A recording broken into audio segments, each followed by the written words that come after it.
we all set? Just about. And now we're all set.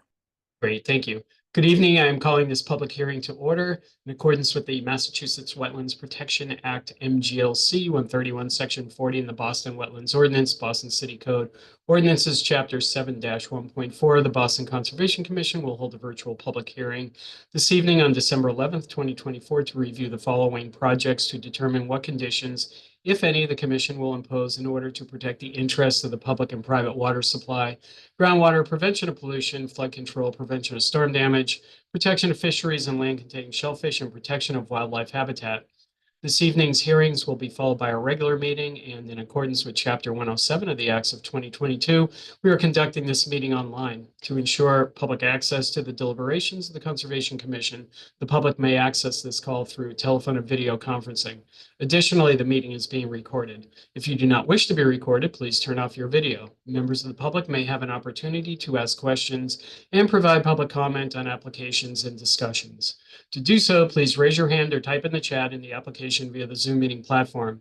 If you're calling in and cannot use the platform, you can raise your hand by pressing *9 and *6 to unmute yourself, or send your questions to staff via email at cc@boston.gov. For the record, I am Michael Parker, Chair of the Commission. Could staff please identify themselves? Elena Itamari with the Environment Department. Dee Dee Hernandez with the Environment Department. Oya Hussein with the Environmental Department. Okay, thank you. So now I'll call the roll of the commissioners who are present. Commissioner Linay. Amy Linay. Commissioner Wilson. Mike Wilson. Commissioner Conan. Conan Thiruvengadam. Commissioner Herbst. Ian Herbst.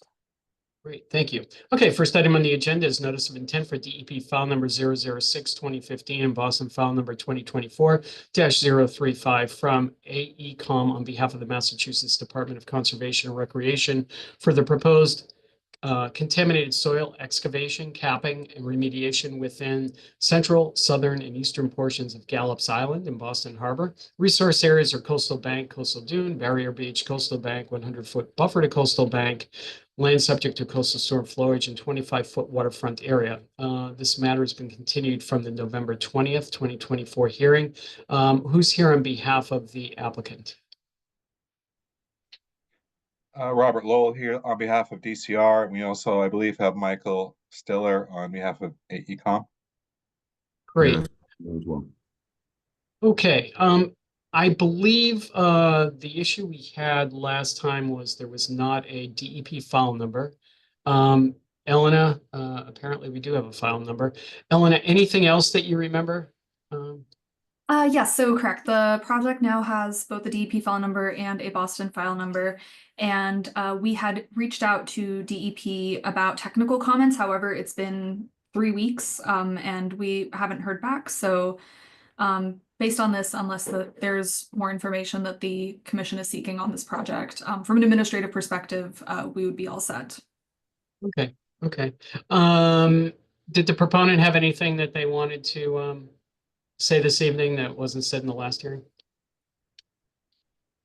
Nope. Not to my knowledge. Unfortunately, DCR couldn't attend last meeting, but if there were any questions, here to answer them. But otherwise, no other information. Okay. Elena, how are we doing on the order of conditions? Are we good? We should be okay with the order of conditions if the team is comfortable with the conditions that I sent back to them with some of the modifications incorporated. Okay. Yes, those look fine. They look fine. Okay, good. I don't really have any questions. Commissioner Linay, any questions? I don't have any questions. Thank you. Commissioner Wilson? Yeah, none here either. Thank you. Thank you. Commissioner Conan? No questions. Thank you. Commissioner Herbst? Nothing additional from me. Thanks. Okay. Let's see. Do we have any hands raised? We have one hand raised, Suzanne Gale Marsh, or excuse me, Gall Marsh. Okay.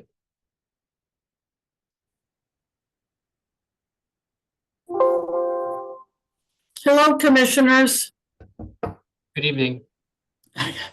I'm Suzanne Gall Marsh. I'm the founder of Friends of the Boston Harbor Islands, And I wanted to comment about Gallops Island. I attended the last section of the commission, and I was really heartened to see finally we're getting somewhere, because we've been advocating for the island to be open for the last 20 years.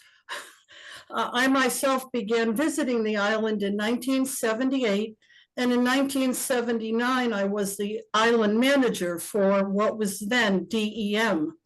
And that same year, Friends of the Boston Harbor Islands began having seasonal volunteers working with the staff on the island.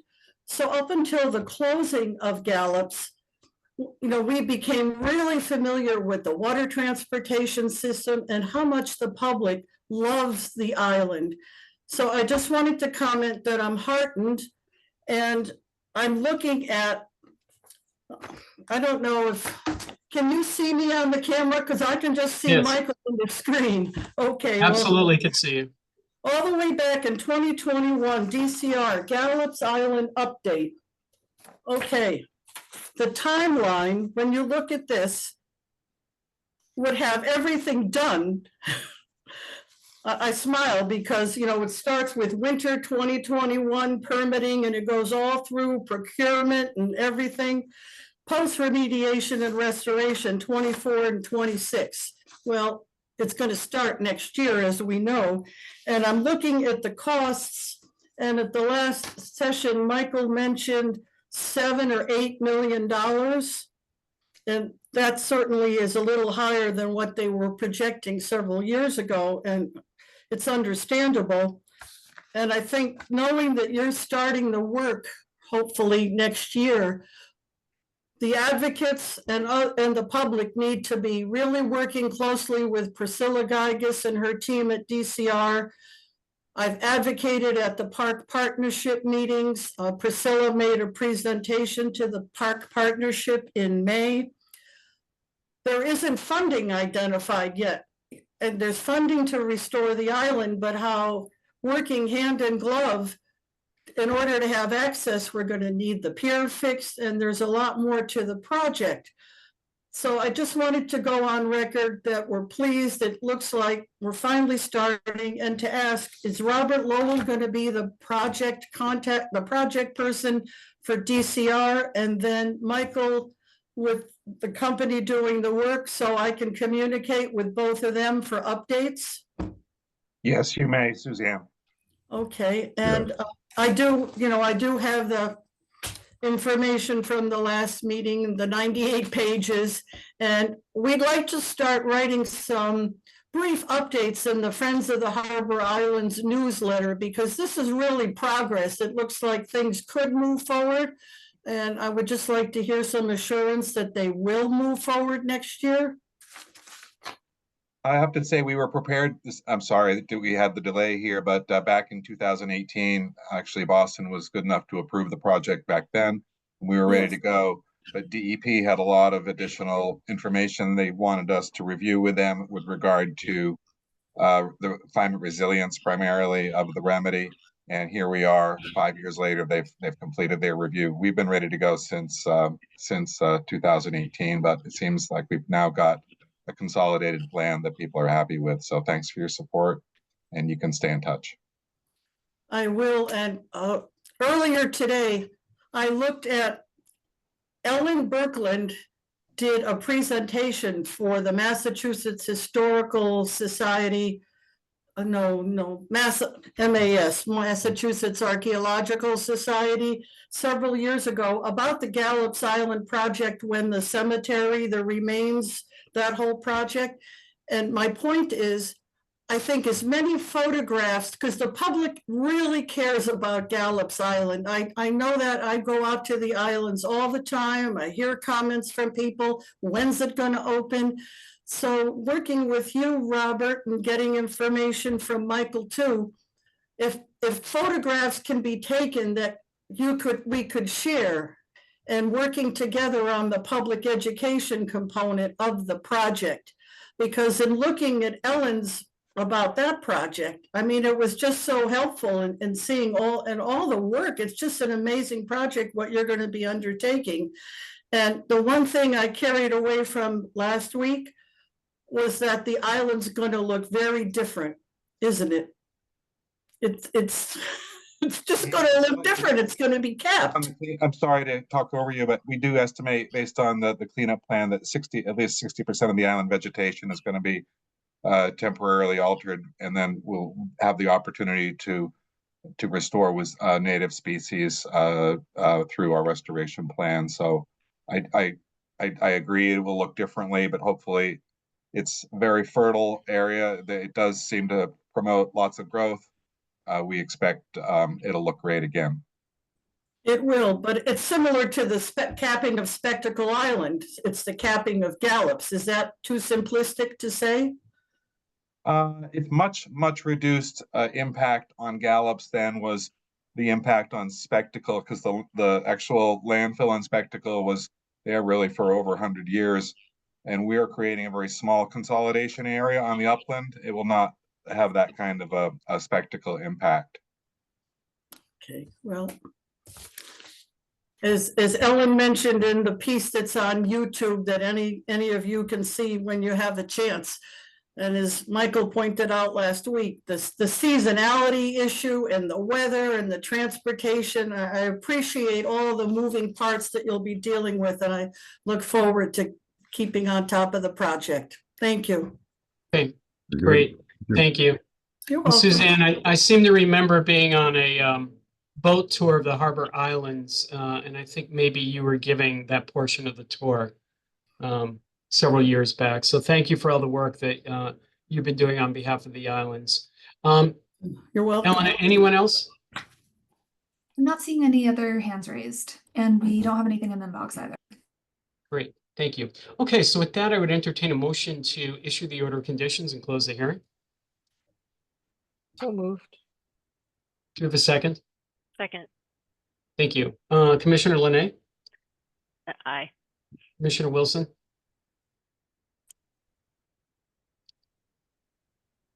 Oh, sorry. Commissioner Aye. Conan. Oh, thank you. Commissioner Conan, Aye. Commissioner Herbst, Aye. and I vote aye. That carries 5-0. Okay, thank you. Thank you. Thank you. Next, you're welcome. Next item on the agenda is notice of intent for DEP file number 006 to, I'm sorry, let me start over. Notice of intent for DEP file number 006-2016 and Boston file number 2024-036 from HDR Engineering Inc. on behalf of the Department of Conservation and Recreation for the proposed installation of a stormwater pump station located near 818 Morrissey Boulevard in Dorchester. Resource areas land subject to coastal storm flowage. Actually, I skipped over one. Okay, let me take all of that back, and I apologize.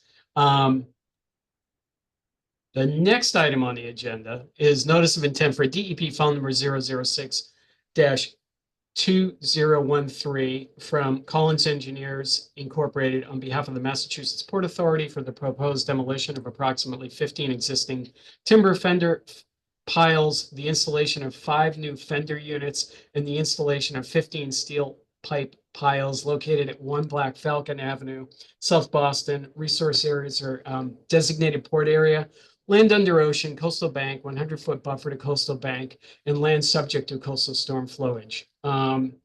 This hearing has been continued from November 20th, 24 hearing. And I would just ask whoever writes these up not to put in so many tongue twisters in one sentence. Makes it very difficult. So anyways, Elena, what's the posture here? What were we waiting for?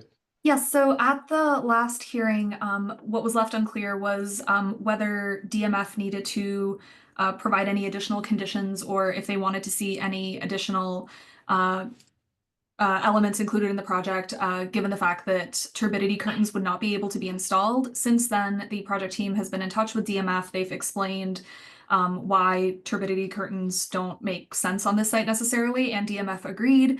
They provided a response yesterday, which is in the drive folder for the commission's review. So they emailed us on December 10th, and they said that they believe that due to the small scope of work, installation and removal of no more than 30 piles in total, and the use of best management practices, these should be sufficient to minimize impacts to marine fisheries resources, and they have no additional marine fisheries resource recommendations.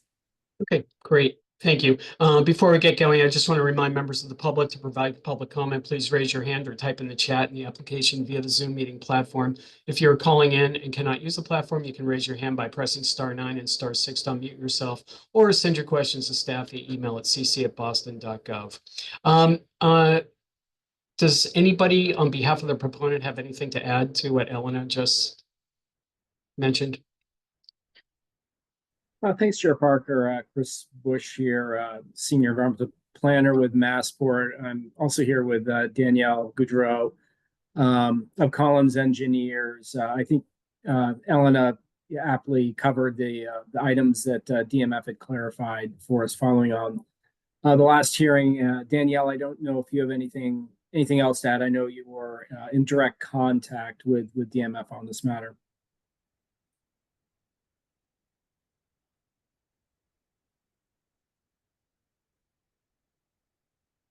I don't hear anything from Danielle. Yep. Take that as a no? Okay. Okay, great. Commissioner Linay?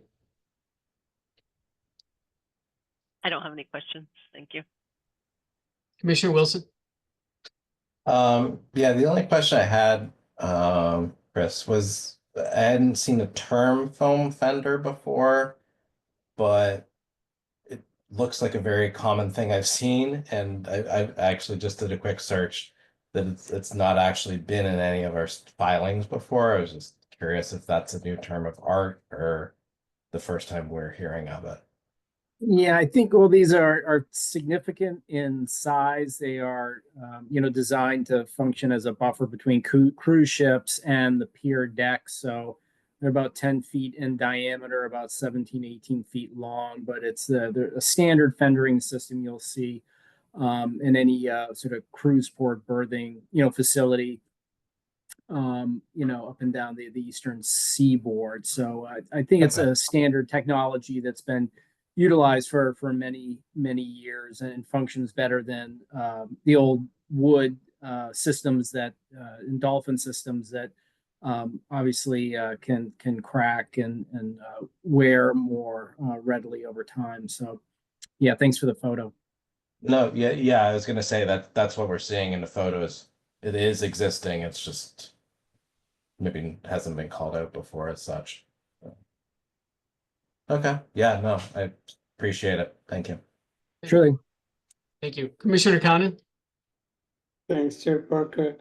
I heard Elena characterize it as small footprint. What exactly is, what makes it small? I wonder. I'm sorry, Commissioner, I missed the first part of that question. So is the land, the impact of the fender on the resource area, would you characterize that as small, Chris? Well, it's just in terms of impacts on resource areas, it's just land underwater there. So it's just the piling footprints that are going in, and there will be some existing piles that will be removed. So I think, yeah, Danielle, who's got her hand raised, may have the numbers handy on the sort of net increase in terms of pile footprint in the resource area. Danielle, are you able to unmute yourself? There you go. Yes, thanks everyone. I had called in from my phone just because I'm in and out of electricity, but I should be back now. In terms of square footage of impacts, we're about 8 square feet of net impacts when you consider the piles that are being installed and the piles that are being removed. Each fender unit, there's 5 in total. There's only 3 piles per unit. And for the land subject or land under ocean, excuse me, it's about 23 square feet of impact to land under ocean, but 15 square feet is being removed. So in total, it's only 8 square feet of impacts. Per fender? Per fender, oh no, total, excuse me. Total. Yeah, total for all 5 fenders. Okay, and it's the units were square foot. I would have thought there's cubic footage as well when you think about the water itself. Is there, or is that not something you calculate? You're only strictly thinking about like the floor and therefore land underwater. Only the floor. So cubic footage and cubic yardage is actually something that we typically calculate for Army Corps because they're concerned about the amount of water that's displaced in the water column.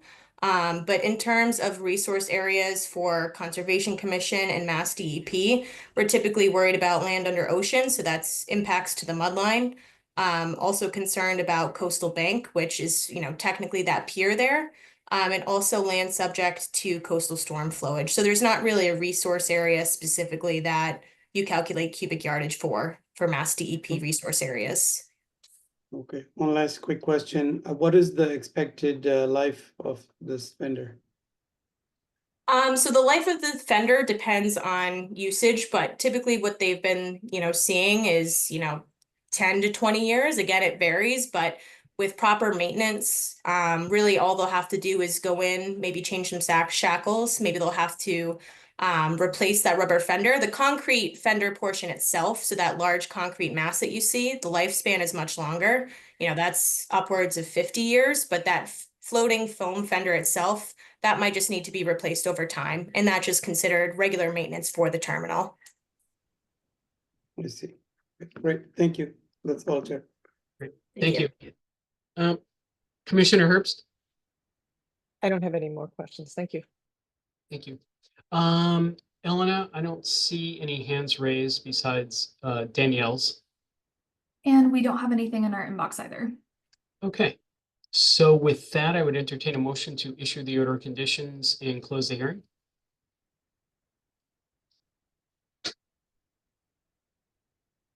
So moved. Thank you. Is Second. there a second? Thank you. Commissioner Linay, Aye. Commissioner Wilson, Aye. Commissioner Conan, Aye. Commissioner Herbst, Aye. and I vote aye. That carries 5-0. Thank you. Thank you. Okay, let's try this again. Next item on the agenda is notice of intent for DEP file number 006-2016 and Boston file number 2024-036 from HDR Engineering, Inc. on behalf of the Department of Conservation and Recreation for the proposed installation of a stormwater pump station located near 1818 Morrissey Boulevard in Dorchester. Resource areas land subject to coastal storm flowage. Who's here on behalf of the proponent? Robert Lowell, Deputy Chief Design and Engineering with DCR, as the owner, and we should have Brian Paula here with HDR as our project engineer. Great. Thomas Bolton. Great. Floor is all yours. I'll give a brief introduction and then turn it over to Brian. This is a project that is really kind of part of the overall Morrissey Boulevard vision. This was this area that is subject to flooding during high tide and events when we have high rain events. It was identified in our 2018 study. The DCR 2018 study is a vulnerability. We have also been addressing this with an emergency pump system really during these high tide and high rain events. HDR has been putting together a design for this that builds on an existing 48-inch outfall that passes under I-93 and will automate the system with an underground pump station to replace our emergency response crews. So that's a very brief overview. Be happy to answer more questions, but Brian will present more details. Great, thank you. Thanks, Rob. My name is Brian Paula. I'm a project manager with HDR Engineering, based out of our Boston location at 99 High Street. As Rob was saying, we're working with DCR to provide design and environmental services for the phase 2 portion of the Morrissey Boulevard pump station. Next slide. So the project's located, it's at the rear of the Boston Bowl parking lot. It's bounded by I-93 to the east, the Neponset Greenway bike path, which is currently under construction, Boston Bowl and the Ramada Inn, and then Morrissey Boulevard to the west.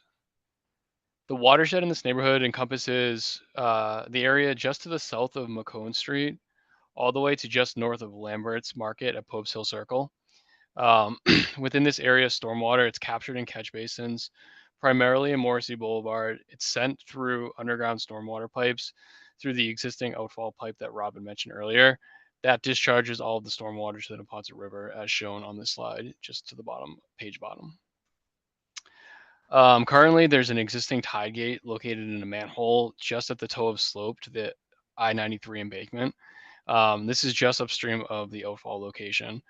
During high tide, the water backs up from the Neponset River through the system outlet pipe. It closes the tide gate and prevents any ocean water from backing up into the drainage system itself. The issue with this is that during that simultaneous high tide and rain event, stormwater flowing on the upstream side within Morrissey Boulevard is not able to flow through that closed tide gate, and that creates flooding within the Morrissey Boulevard area. Primarily, those flooding locations are at the MBTA underpass at Pope's Hill Circle, and then also just opposite of Macone Street on the south side, which is an existing low point in the roadway. DCR uses a mobile pump station now to go out during these flooding events to alleviate the flooding. And what we're doing is we're providing a permanent system that will fix the flooding and also provide an automated system for DCR to monitor these sorts of events. Next slide. So this is phase 2 of the project. Portions of the design have already been constructed under phase 1, which was part of the Neponset, an amendment to the Neponset Greenway bike path. Those portions are shaded in blue and involve the discharge pipe that connects to the tide gate and a transformer pad. Work under this phase will include everything that you see in green. That includes the wet well, the valve vault, discharge piping, and the doghouse manhole, which will sit on top of the existing outfall pipe. When water backs up in that outfall pipe during the simultaneous high tide and rain event, it will flow into the wet well via the proposed doghouse manhole. It will pump that stormwater through the discharge pipe shown in blue on this slide and out to the Neponset River. The pump system itself utilizes 2 duplex submersible pumps, components supporting the operation, which includes a hatch, which is shaded in orange on top of that green. That's an access hatch for maintenance, which will be routine for cleaning out the wet well of any sediment or debris that may enter into the chamber itself. Next slide. So this slide shows 2 photos on the top. The photo on the top left shows the location of the constructed Greenway bike path looking south. You can note the transformer pad and the bollards in this photo that were built as part of phase 1. The photo on the right is looking north. And the photo on the bottom is the parking lot area at the rear of the Boston Bowl, which will be the site of the underground pump station. Next slide, please. So this project will result in approximately 230 square feet of permanent impact, which includes the at-grade access hatches and the new manhole cover on the doghouse structure. It will also include temporary impact equated to roughly 9,000 square feet within the land subject to coastal storm flowage resource area. There will be no net loss in flood storage volume when the project is constructed. With that, we're happy to answer questions that you may have. Thanks. Great, thank you. Quick question about stormwater treatment here. Is a straight pumping station? How does that all work? I'll comment quickly. There is no treatment associated with this pump station. Any treatment would be up gradient within the catchment watershed. So none associated with this pump station. Okay, thank you. Eleanor, what do you have on this? Yeah, so for this, we just wanted to note that staff conducted a site visit on December 5th.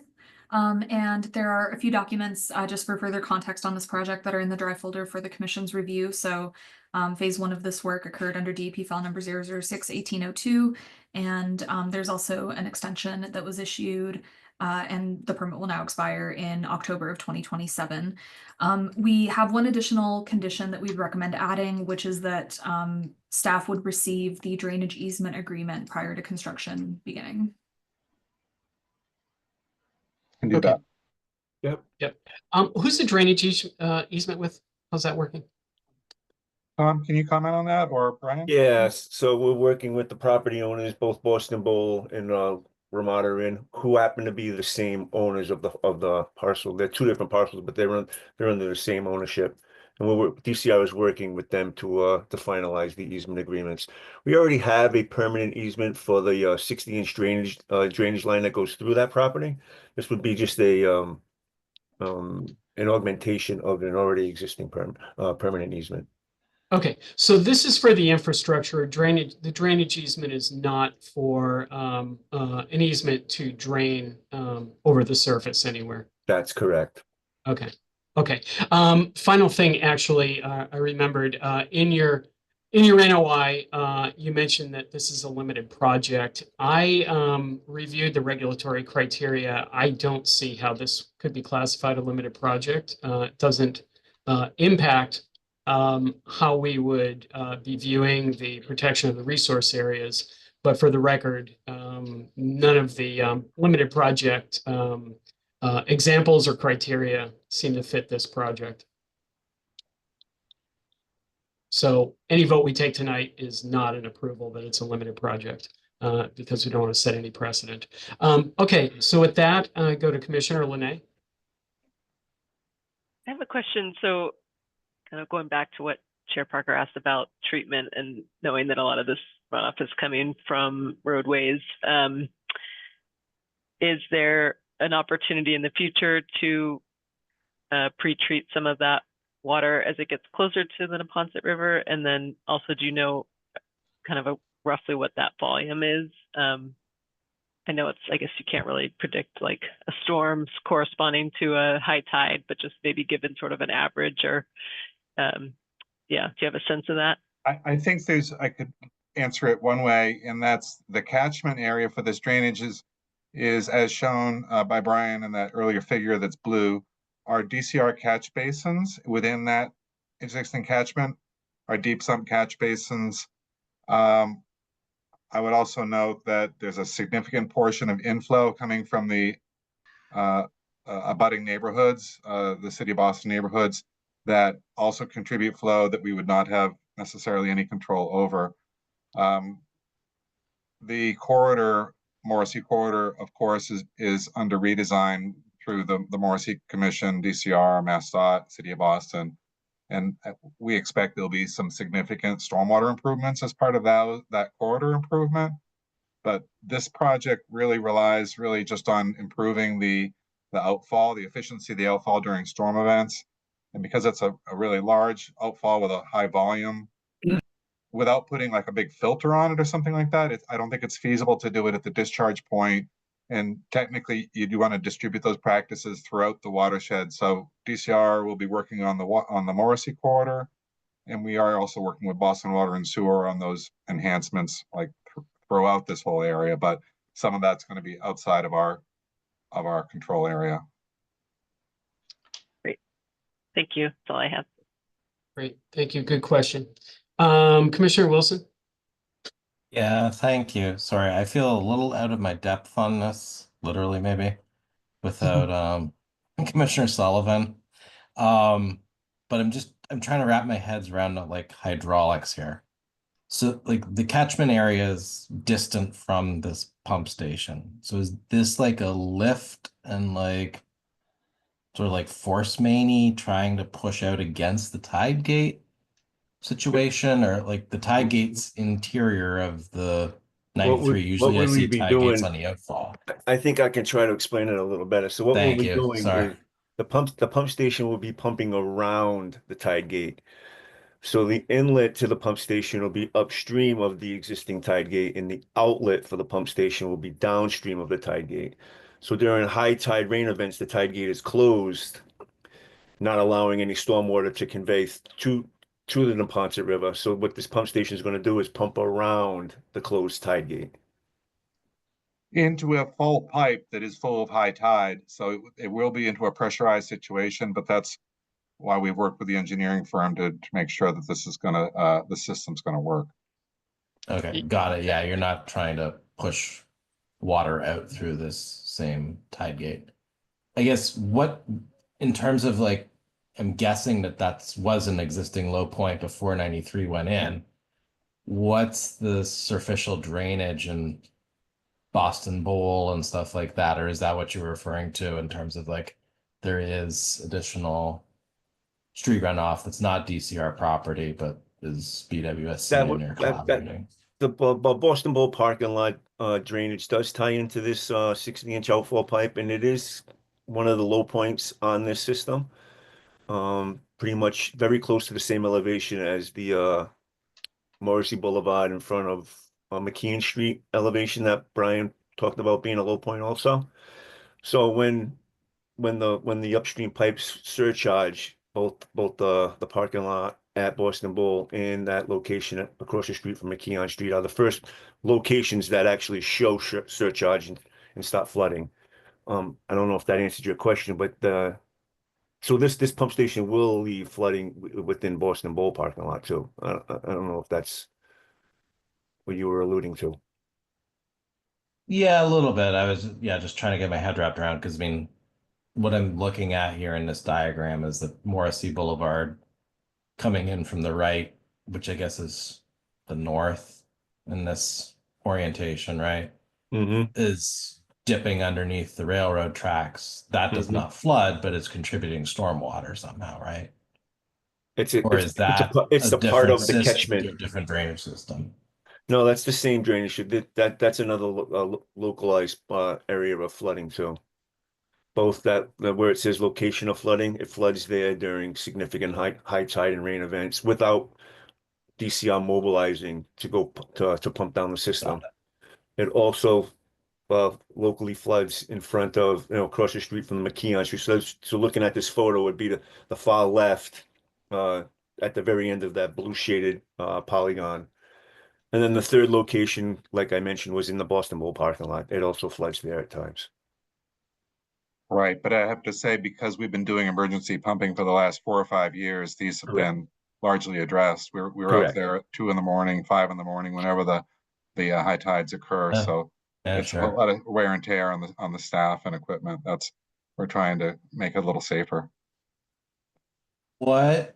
So yeah, I saw just in the NOI that there was a couple different like pump volumes that had been considered. Are they friendly to if you have, additional people want to tie into the system or whatnot? Or if, this switches from being rainfall driven flooding to there's a mix of, saline intrusion somehow. Is that part of its design or can it be? I think, whenever the water comes up, it will continue to operate until the tide gate opens again. So really, this is to really improve the situation during high tide events. And other than that, we have a really large drainage outfall that will open when the tide gate opens. So, it will address those abutting properties and those conditions, but it's hard to imagine that it's it really only affects a couple of hours of a distinct event, but that can be significant if it happens during travel times of the day. That's actually a good point, Rob, to make sure that everybody understands that this pump station really will only be working during a high tide rain event, right? Which is probably about a 3-hour window. If it's raining, a high tide event and no rain, pump station is not working. High tide event during rain, and it's a significant high tide too. It's anything over elevation 10, I believe. So the pump station will only work, I guess I could go back and look, but I would offer it to work anytime it's called upon to work, but based on our current conditions, it's only periodic, probably monthly, based on our current rain situations. Yeah. No, totally understand that a more permanent solution is needed than you guys deploying in the middle of the night whenever the high tide calls. I guess there's a couple things that just concern me is that there's more density going in there. I don't know whether like some of that density is, mitigating its impacts. And that basically the situation is going to change over time for you guys and the people who are surrounding this. is one question. I guess the other side of it too is that it's like, if the temporary solution has wear and tear, what's sort of the lifetime of this solution? Like, as you increasingly call upon it, do you need to have backup power? Do you need to have, sort of additional circuits on this type of thing? Because I don't recall this being part of some of the stuff that people were focused on in at least the initial cut of the storm surge flooding mapping that happened. It was kind of more further up north. Points. I'm sorry, 2 points. It does have emergency backup generator, so that's covered. It also has a duplex pump, so that's actually inherent redundancy for the pump system. And worst comes to worst, we would supply an emergency pump if we need to. But this will provide a lot more pumping capacity than we can currently provide. So it's really going to make it a lot more resilient. Solution. But you guys are and still it's ready also to corrosion deploy, resistant. So I'm sorry, just to note too, it will also be able to pump saline water as well too. It's their corrosion resistant components. So no matter how the water gets into that system, whether it's because of a high tide or of a extreme rain event, the system will at least drain down the catchment area here. Okay. Yeah, no, I appreciate all of that. That's all good to hear. And then also the bit where you were saying is like, if there is something that's not been anticipated that gets thrown at the system, you're still ready to deploy. So that's important. I guess you've answered all of my sort of base level questions about this. I don't know, Chair Parker, if we've heard from Commissioner Sullivan on it.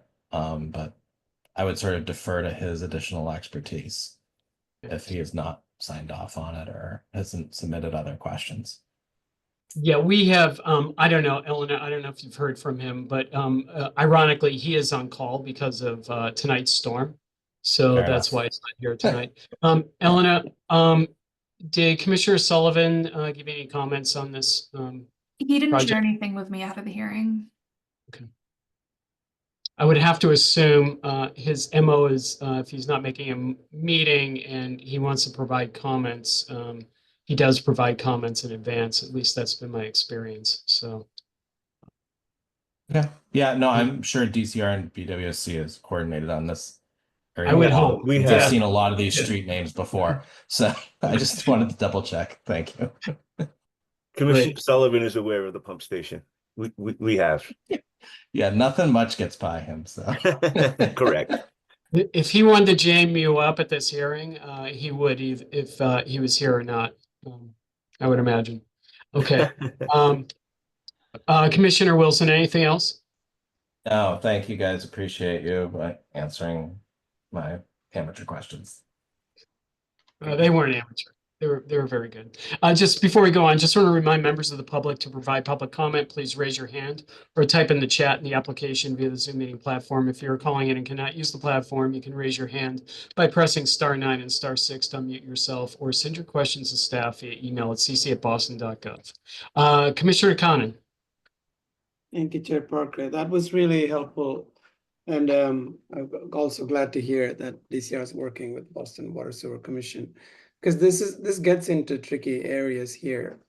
I understand that this is a mitigation measure for high tide during rain events, which means the pump will be called to act for 2 or 3 hours. Is that estimate correct? Yes. That's a fair estimate, yeah. Yeah, and with increasing frequency as we go on, because we're going to have higher and higher tides, right? As the sea level rises, and right now, I guess Commissioner Sullivan is out there tackling this issue, but already the high tide mark looks like it is going to exceed that 10 feet number that was mentioned before. I think it reached more than 11 feet in the last high tide, and it is raining. And so I wonder what you anticipate the situation will be there right now, since there is no pump station. And we actually have emergency staff on at the site tonight pumping during the rain event high tide. They showed up about 5:30, to 5:30 tonight, and they'll be there till 10. I don't know exactly what the height, I think high tide is exactly at 7:30. I don't have the chart in front of me. Yeah, it's coming up. Yep. Yeah, so So- they would be there till at least 10 or 11 o'clock tonight. Wow, yeah, that makes the point about, that I think Bob made here about wear and tear on staff during these times, dealing with this in tough conditions. So I appreciate the measure being put in to make things easier on people. At the same time, I wonder, because you have a couple of problems here, both kind of exacerbating the situation. Stormwater, which is bringing in from all the catchment area, which, you referred to the neighborhoods, and so that's a large catchment area, all coming in. And on the river level could be high as well. So I just wonder, as time goes on, how this works. And after some point, does this stop being the measure? What is the longer term solution here? I could just build a little bit on what your comment there, and thank you. To your point, as the tide gets a little higher, I would expect the run time of the pump system to increase, with that tide increase. But that's going to be very incremental over time. I don't anticipate that as being a major failure mode of this of the system. And your second question, I'm just trying to remember what that was about the Just wondering how long it continues to work, because yes. I think you just Yes, addressed. thank you. Go ahead. Go ahead. So as I noted earlier, this is also part of the Morrissey Boulevard redesign that the Morrissey Commission is working on. There will be additional resiliency measures for this section of roadway to protect against flood pathways. In addition to the Tinian Beach resilient measure that DCR is actually working on with the city of Boston right now. So I'm expecting that we will see some additional elevation of this section of road through that design work. That's going to being, finalized, or should I say the alternatives are being finalized over the course of this winter with the Morrissey Commission. So again, this will probably supplement those measures. If the roadway is raised, it will have less flooding. There still might be these situations at extreme high tides and extreme rain events that we will need to supplement the pumping for the outfall, even with a raised roadway in this section. But I can't comment on all the measures that are going to be there because we're still in a conceptual design, but that is to address some of the other concerns about the roadway reliability and resiliency in this area. Thank you. I appreciate that. One last quick question. I think it was Brian who said there's no net reduction in flood storage volume. There's no net increase either, correct? That's correct. So basically it's a pump station without storage capacity. It does have a Everything- small wet well. There are two wet wells for grit separation and just to ensure that the pumps stay submerged all the time. But no, there's no reservoir storage per se. And everything is under the parking lot. Everything's going to be subsurface. I see. Once it's built, all you'll see is the at-grade hatches for maintenance, and then the manhole that sits atop the proposed dock structure. Well, I understand the superficial changes will be, the apparent changes will be minimal. I'm just wondering, how the solution works and how long it works for, and how it deals with exacerbating conditions where there's rain and high tide at the same time, which going to increase the frequency. And you addressed the chronic situation may not get worse that quickly, but the acute situations will start to happen more and more. So just curious about that. But I understand this is what can be done at this point, and you don't exactly know all the larger measures that are going to be realized. So we appreciate that as well. Thank you. Thanks, Sir Parker.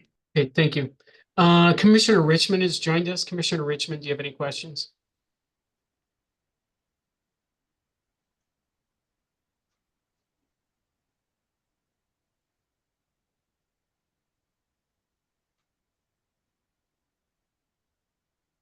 We'll get back to her. Commissioner Herbst? Yes, and I'm sorry if I'm asking, probably am, again, uninformed questions, but um, the stormwater that enters the pump system, that's water you've been capturing all along, is that not right? I guess what I'm trying to understand is it going through a stormwater system before it gets to the pump station?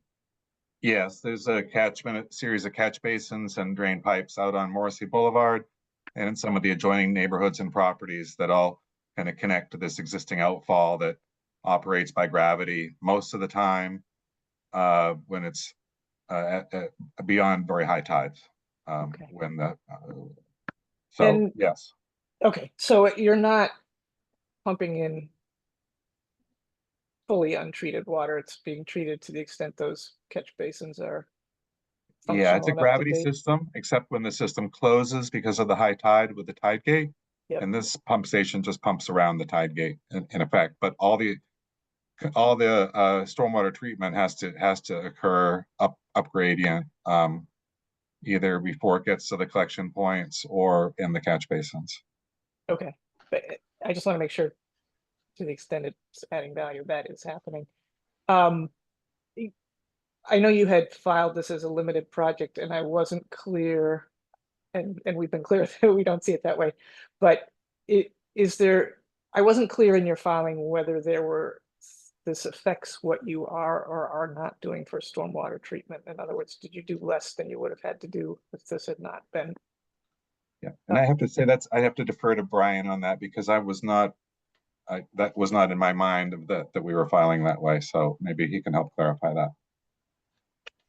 Sure, I can confirm that we've modified the filing sheet that now says it's removed from the limited project component. There weren't any other changes that were necessary with that. The amount of treatment, as Rob said, is really contingent upon what's happening sort of upstream of the project pump location. And the scope of this is really to alleviate, the flooding that happens at that high tide. Right. I understand that. I just want to make sure that it didn't sort of release you from something we wouldn't have meant you to be released from in terms of treatment. I think it's not ideal, but in the end, I probably will bow to assuming John or Commissioner Sullivan will, be taking a hard look at this. But I think that's all I have for now. Thanks. Thank you. Commissioner Richmond, I see you're on now. Thank you very much. I don't have any questions. Thank you. Okay, thank you. Okay, we have some questions in the chat here, only identified as user. So I guess I'll just ask them. Who owns the outfall? Is it BWSC? The outfall is actually a DCR MS4 outfall. Outfall is identified as DCR. Okay. DCR. Yeah, not BWSC, it's DCR's MS4. MS4 permit, yep. Got it. Okay.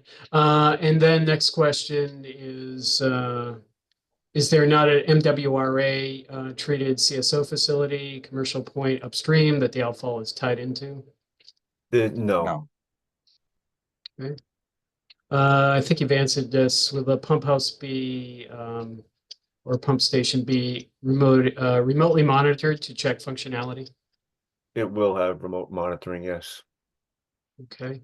And has the capacity for this pump station been rated for hashtag year storm event?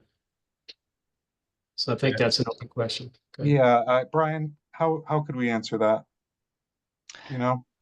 Sure. It was really we did a number of alternative analysis to see what size pump would fit best that would be feasible in the space that we had.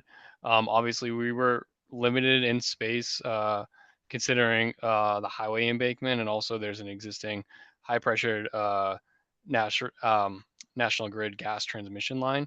So there were a number of constraints that we had to consider when sizing the pump, but what we were able to fit more or less equates to roughly a 10-year storm. as Rob was saying, it's a dual pump system. So for most of the time, a single pump will handle pumping and fixing the flooding. In some of the more severe rain events, the design does have the option to kick on 2 pumps at once to increase the capacity of the pumping. So not an exact number, but we did target a combination of what that flow rate is and what the high tide is, kind of 2 things to look at when sizing the pump system. Okay, thank you. Commissioner Wilson? Yeah, thanks. Sorry to loop back around here. I was just thinking, I don't know, and this is a common enough situation where we've had some emergency pumping stuff, but I don't recall where it's been necessarily replaced with permanent pumping. And given that this is sort of the start of, you know, ameliorating, adapting, mitigating, whatever, this neighborhood, whether it might be appropriate to put some sort of condition on that, you know, we just have some sort of report on understanding how many times this has been operated, how much more effective it is, you know, reduced O&M, whatever sort of would be the KPIs by which DCR's understanding this project could get reported back in the same way we asked for some of the other ecological measures where we're doing this sort of things. I would note that we have, I think, 14 Parkway pump stations that are operating since the 50s. The DCR operates primarily to keep Storrow Drive drained and other coastal parkways. So this really just adds one to our system. If you'd like some sort of, you know, operational report, we can do that. But this is really, I think, par for the course for our flood control operations. Well, I think, yeah, no, I mean, I don't, if you have that as publicly available information, then we can probably pull it. I would think say we don't. more what I was If you commenting have, on I'm is sorry, but this if you is do the- have a request that you'd like to see this, we could do that. That's possible, but we have not prepared that for our other pumps. I guess for our other pump stations. I guess that was my point. Sure. Yeah, no, and I think that's what I'm getting at is that this is the first of my recollection of a conversion from a temporary emergency measure to a permanent. Obviously Storrow, well-known issue. But I think it's more just for like to understand as other folks come to us in this neighborhood with their own solutions that they've collaborated on, is just to understand, you know, how successful this has been. And if that's Fair something enough. you're already preparing and it's public available, then it's not an additional burden. If it's not something that would be made public and it's just an internal thing, that might be something in the same way that like, hey, how's the tree pits doing in the seaport? Because we know there's going to be more tree pits in the seaport.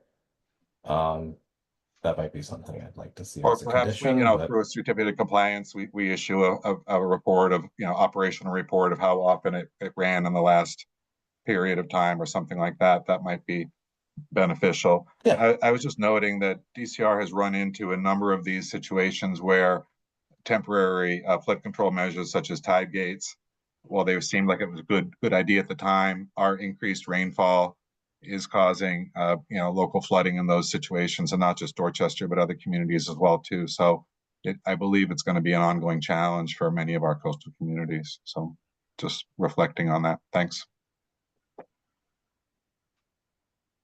Okay, thank you. I don't see any other hands raised. Elena, did we get any emails? We did not get any other emails.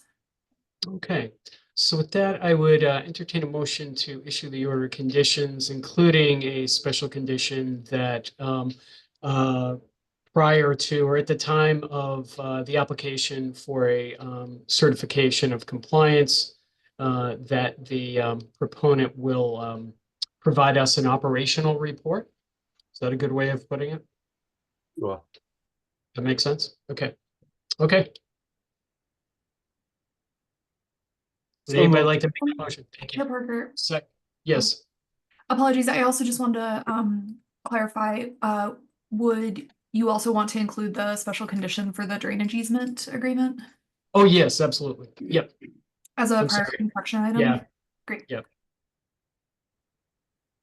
Okay, do we have a second? Second. Thank you. Commissioner Linay, Aye. Commissioner Wilson, Aye. Commissioner Conan, And I'm gonna excuse myself from the meeting. Thank you, Chair Parker. yep, thank you.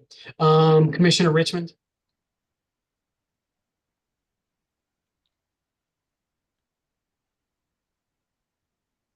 Commissioner Herbst. Aye.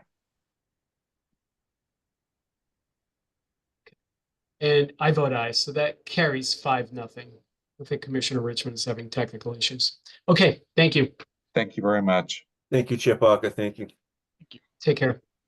Thank you. Okay, let the record reflect that Commissioner Conan excused himself. And now we are on to notice of intent for DEP file number 006-2017 and Boston file number 2024-037 from Coneco Engineers and Scientists Incorporated on behalf of the Department of Conservation and Recreation for the proposed reconstruction of the existing Neponset River Reservation, Neponset Landing 2 spray deck, and the spray deck equipment, replacement of walkways around the spray deck, and repair and replacement of utilities within the spray deck area located at 72 Hilltop Street in Dorchester. Resource areas land subject to coastal storm flowage.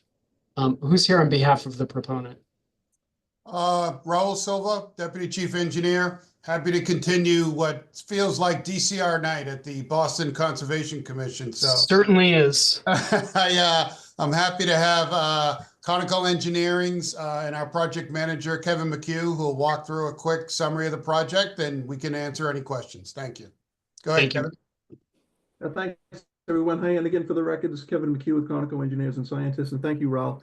So again, as you've mentioned, this is for the redevelopment of the Neponset Landing spray deck, which is an existing spray deck out there now. We actually presented this project a couple of years ago, but since that time, I know Raul has held a couple of public meetings to just get input from the neighborhood, and so this project that we're presenting now, my understanding reflects the preferred alternative, a preferred layout that the neighbors had liked. So if we can go to the next slide, I can give you a quick overview of the project is. So we did have a site meeting out there last week. So I know the members for the commission who attended could see that the spray deck itself is in rough shape and is in need of redevelopment. So the project is for the rehabilitation of the spray deck, which is aging and it's reached its usable life, really. It'll improve the operation, performance, and the visitor use by just providing a spray deck that's safer and will actually operate. The existing issues that will be addressed will be the failing rubber surface, which you can see some of that here in the photo. It'll replace the water distribution system, which is the piping that goes under the spray deck itself. Some of that we believe is failing. It needs to be replaced. It'll include new spray features also, so they will all work. Currently, not all the spray features themselves actually work. And it will provide new controls, which will allow DCR to better manage the operation of the system. So it'll have better control for on-off cycles. It'll allow DCR to be able to sequence the spray features. So it'll really enhance the opportunities for people that are going to use the spray deck. The project focus, just to make sure it's clear, the project focus is just on the spray deck. It's the parking area is not going to be, will not be considered as part of this, and areas outside of the immediate area of the spray deck aren't included. This is just focusing on improvements to the spray deck itself. And just to reiterate, all abutters have been notified within 300 feet of the spray deck. And again, as I mentioned, it's just the spray deck itself. So the work is going to be within the existing footprint and the landscape areas that are immediately adjacent to the spray deck itself. So we're not stepping outside of the walkways. And if we go to the next slide, I can show you a little bit better what I'm talking about. So this isn't a great, fortunately this image didn't show up very well. But you can kind of see in the middle of the picture, there's the circle. That is the existing spray deck.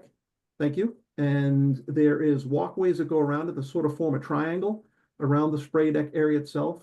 And that's really the limits of work, is everything within that triangle, which is formed by the walkways. Some of the other lines that you show here at the bottom, that are shown at the bottom of the slide, that is the Neponset River. And then it's difficult to see, but the first dotted line is the top of bank. Then beyond that is the 25-foot riverfront area. The thicker, darker line, that is the limit of the ACEC area. So we will be outside of the ACEC. We won't be working within there. And then the top dash line up above, that is actually the limits of the FEMA floodplain or the land subject to coastal storm flowage. So that's the resource area where our work would take place. We wouldn't be working within the ACEC at all. Next slide, please. This is a little clearer. This is a zoomed in image of the project area itself. So again, you can see the triangle that's formed by the walkways. That's really the limit of the work we'll be working. And again, the circle is the existing spray deck. So if we go to the next slide, yeah, that's just an aerial photo. So just to give you a little better idea of where the limit of the work is, again, with the Neponset River down at the bottom. And then if we could jump to one more slide. So this is the proposed layout. Again, this was presented to the neighbors. There was a number of alternatives that were considered, and this was the layout that was preferred.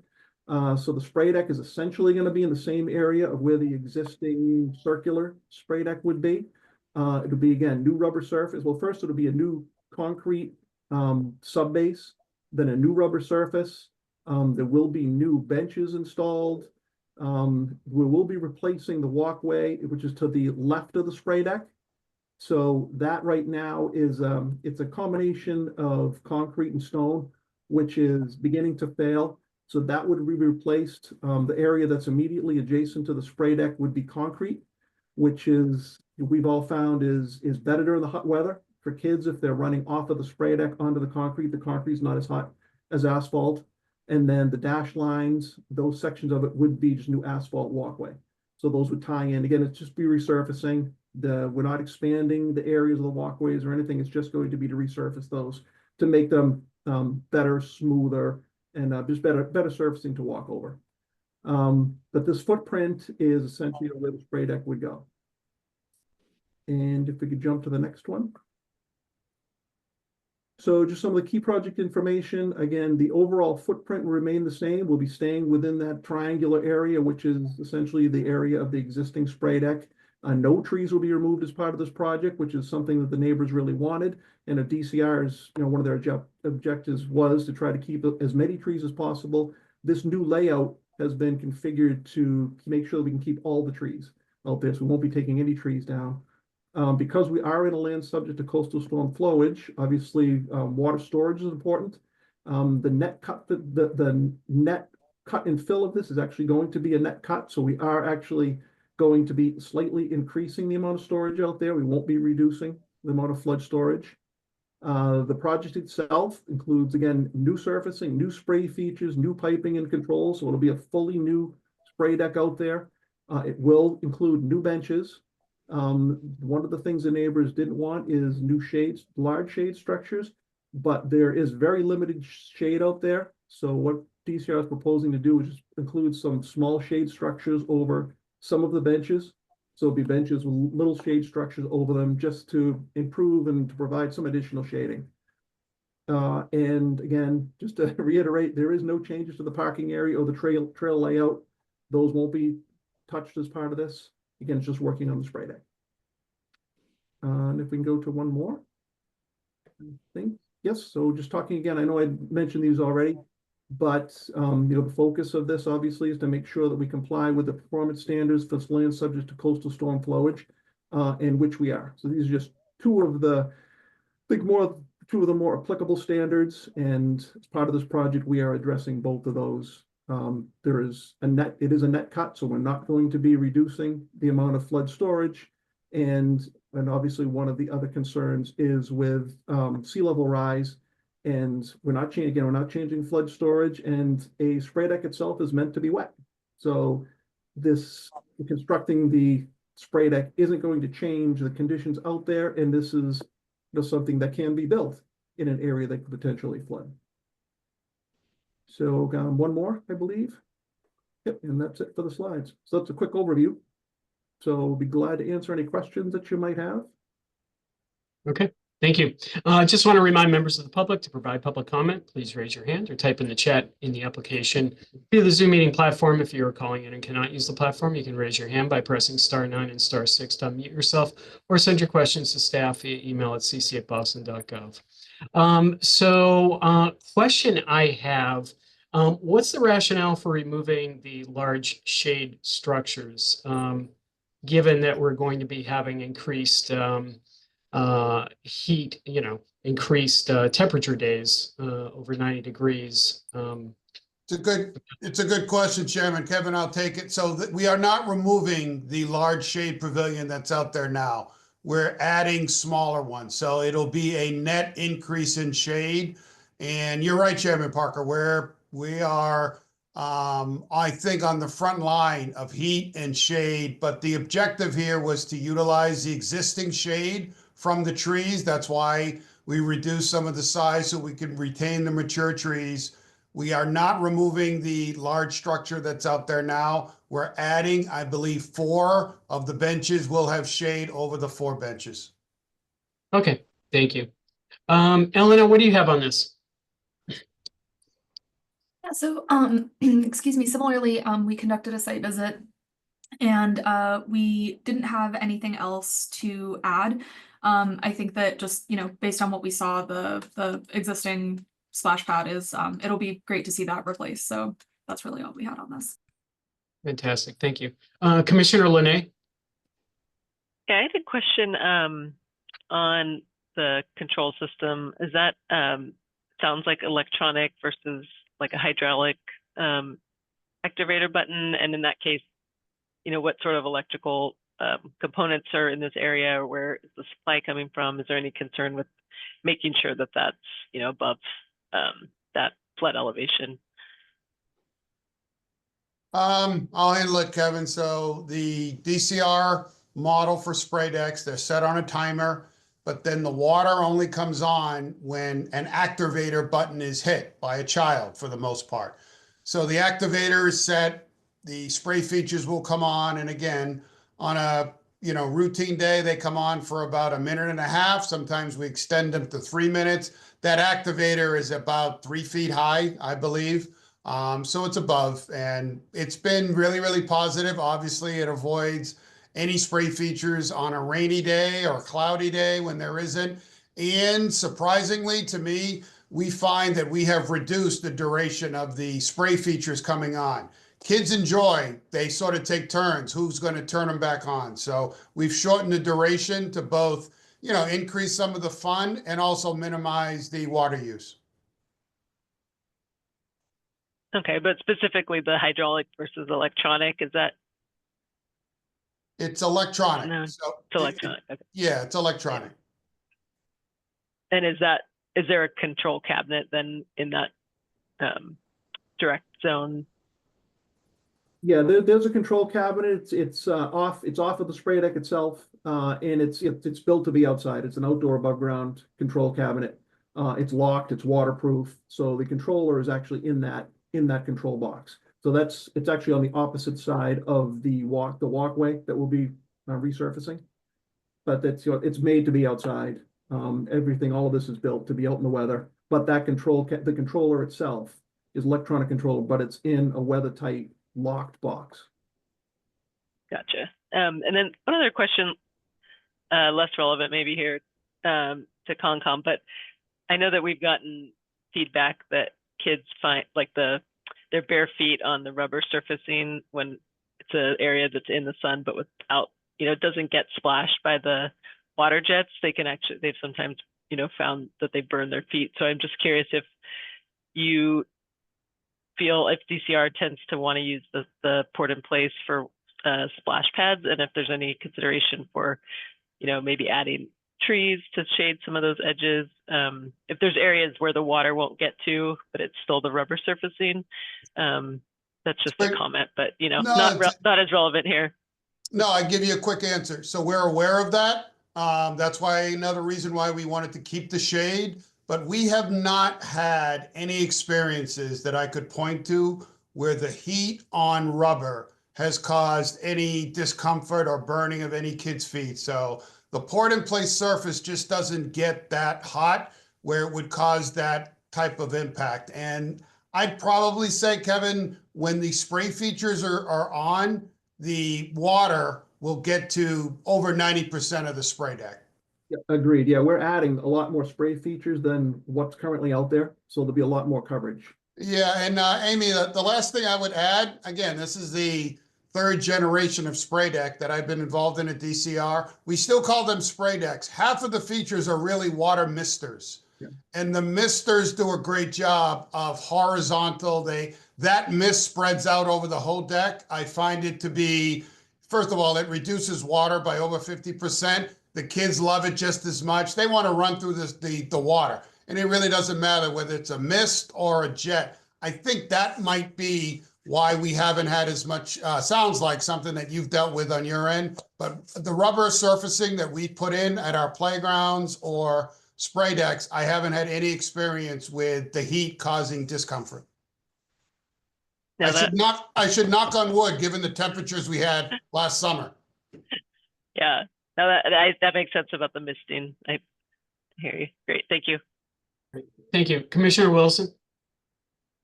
No, thanks, Commissioner Lay, for that question. That was my first day on the job, was trying to figure out the kids' experiences of temperature differentials on playground equipments. So there's a sensitivity there. Yeah, no, thank you guys for, I do recall sort of the earlier incarnation of this project, and it sounds like you've thoughtfully listened to the amount of shade and sort of the level of disturbance that I can't quite remember the original project, but that was somehow a question.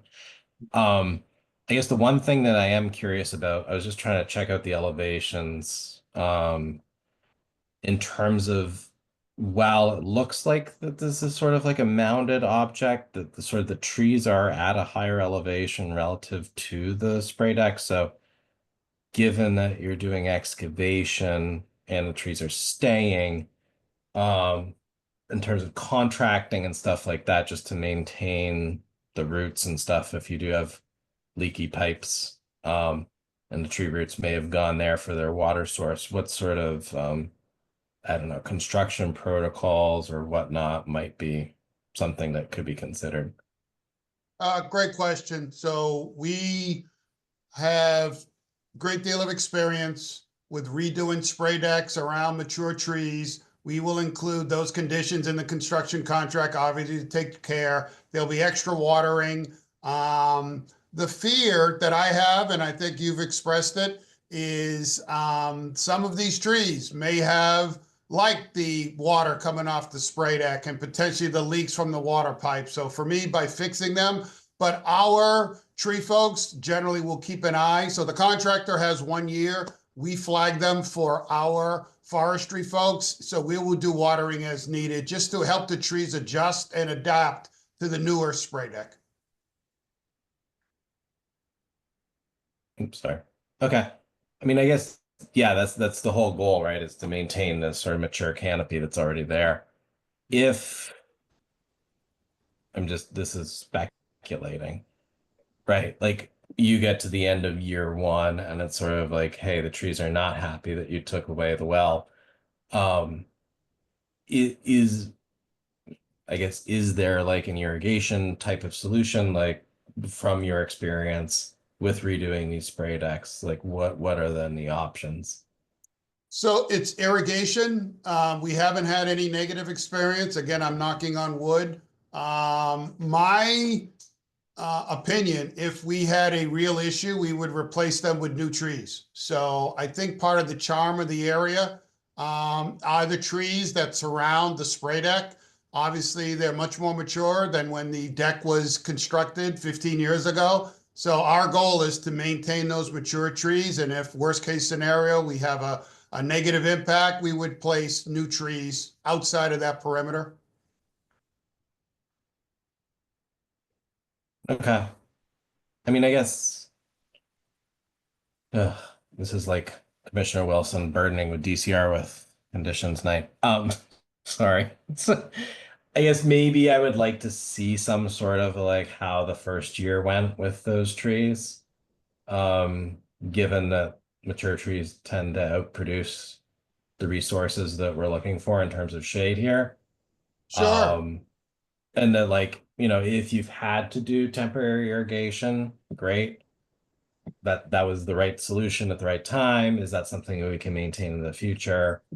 Is it something where we can put in the next layer of canopy if we do see, you know, some of these trees that were water dependent, and maybe that's not appropriate going into the future, you know, underlay some understory trees or something like that. Like I mean, I'm just looking at probably what is a late August aerial photo here, and it looks pretty dry outside of places where, you know, there's human traffic or folks get water. So I don't know if that's something that's, you know, we can report back Sure. on and see So- how it's going. Yeah, so you're looking take for an adaptive update, management approach. Sorry, so you're looking for an update at what time? After what season? Did you want something in August? Or are you looking for a year after the installation? Sorry, no, I'm just, yeah, I would say, I mean, depends on when the construction actually happens, right? I mean, I think it was fall 2025, so the summer after that would be like something I'd be, you know, whatever the highest level of stress is for the trees out there. And if you've had to undertake any adaptive management practices, then it'd be nice to know, and then maybe we continue those, or we realize that, like, you know, hey, look, maybe we should throw down some more trees and It's a you know, it's a prepare for fair a different regime. Sorry, it's a fair request, and I know we got a draft order conditions, but Chairman, I'm fine including that as an additional condition that DCR provide a post-construction report 1 year after completion and reopening of the deck that speaks to the health of the existing trees and any need or for additional watering. And I know our forestry groups provide that to me. I'd be happy to put that in a report and get it back to the commission. My feeling, Commission Member Wilson, is maybe 1 year after construction. That's what my forestry folks have advised. Give a tree 12 months to adapt. And they're strong-willed, their root systems will adapt, they'll find the water. There is water, groundwater. I mean, we are next to the Neponset River, so there is groundwater there that those trees are thriving on. But I think a post-construction 12-month report makes perfect sense to me, if that's acceptable to the commission. Yeah, no, that sounds good. Whatever sort of, you know, updates you get, if you can forward those along, then we can, you know, sort of know what you're thinking. And, you know, this is again a similar sort of situation that we see throughout the city. It's best to know what the best management practices are. So thank you. Absolutely. Be happy to help. We had the exact same experience. This is several years ago when we converted the wading pool at the Lee Pool on the Storrow Drive site. And actually, Kevin was the project engineer on that. The pool was constructed, I believe, in 1966. One of the proudest things I have is a photograph of when that was completed with Ramblers, black and white photograph, and there are 4 saplings on the 4 corners of that wading pool. And we took extra effort. In 2020, I believe we did the spray deck, Kevin. They're now mature trees 50 years later. We kept all 4 during the construction, shallow excavation, watering. So I think in this case, the trees are just as mature, but we've got a little bit more distance. We'd be happy to share what we learn and what our practices are that you could apply to other similar projects. Happy to help. Yeah, that's great. Thank you. Appreciate it. Great, thank you. Commissioner Richmond? You know, I don't have any questions. I think Commissioner Wilson just did the job for me. Thank you. Thank you. Commissioner Herbst? No questions. I'm glad it's happening. Thanks. Okay, great. Okay, Elena, I don't see any hands raised. Do you? And I do you don't see? either. Nope, and nothing in the inbox. Okay. Fantastic. Okay, so with that, I would entertain a motion to issue the order conditions with the special condition that post-construction, 1 year after construction complete, DCR will share its report regarding the health of the trees post-construction. So moved. Do you have a second? Second. Thank you. Commissioner Linay, Aye. Commissioner Wilson, Aye. Commissioner Richmond, Aye. Commissioner Herbst, Aye. and I vote aye. That carries 5-0. Okay, thank you. Good Thanks luck. very much. Thank you, everyone. Great. Next item on the agenda is a request for a determination of applicability from VHB on behalf of Trimount ESS LLC for the proposed installation of a portion of a 2,300 linear foot underground electric duct bank along the Alfred Street public right-of-way in Charlestown. Who's here on behalf of the proponent? Good evening. This is Hans Detweiler. I'm with Jupiter Power, and I'm joined by Lisa Chow with VHB and Alexis Kachuk, who's our counsel. Great, thank you. Floor is all yours. Okay, great. I think there's a presentation. Yeah, there you go. Okay. Jupiter Power is a developer, owner, and operator of front-of-meter battery energy storage projects. Basically, what that means is we provide wholesale services to the entire electric grid. That's as compared to another common type of battery developer, which is what's called behind the meter. And behind the meter developers are doing projects that would support like one individual business or protect potentially even homes. So we're at the larger end of that scale. We are very excited by the Trimount project, which is in Everett, and the Gentai line, which runs through both Everett and Boston. It's our presence here tonight. We have a significant operating fleet of projects around the country, one of the largest fleets in the country, and we have new projects under construction in California and Michigan, and significant pipeline in the Northeast. Slide, please. Boston has significant carbon reduction goals, and this project can very directly support those goals. Renewable energy is, in particular, wind and solar energy are increasingly cost effective. However, they're not always available when you need them, and so you need some battery energy storage to increase their utilization. So that's one of the primary purposes of this project. This project would be up to 700 megawatts, which is roughly enough energy for about 500,000 homes for 4 hours. It is really an iconic piece of the clean energy transition. Previously, this site was a 100-acre Exxon oil terminal, and we've acquired the rights to 20 acres of that 100 acres to develop this energy storage project. It would be a union constructed project, and it would be approximately 2,300 linear feet of duct bank required to connect the project to the existing Mystic substation on Alfred Street. From here, I'll turn it over to Lisa, and she can get into some of this. Great, thank you. Thanks, Hans. Good evening, everyone. My name is Lisa Chow with VHB. As Hans stated, Trimount ESS is proposing an underground electric duct bank along Alfred Street, Dexter Street, and Robin Street that connects the BESS facility to the Eversource Mystic substation. And on the screen, there is aerial image that shows the proposed duct bank route in green, and then the planned BESS storage site, the 20 acres that Hans was alluding to in the purple outline. I wanted to point out in this graphic, there is also a dash magenta line that represents the limits between Boston and Everett. And most of the Alfred Street portion is located within the city of Boston. Next slide, please.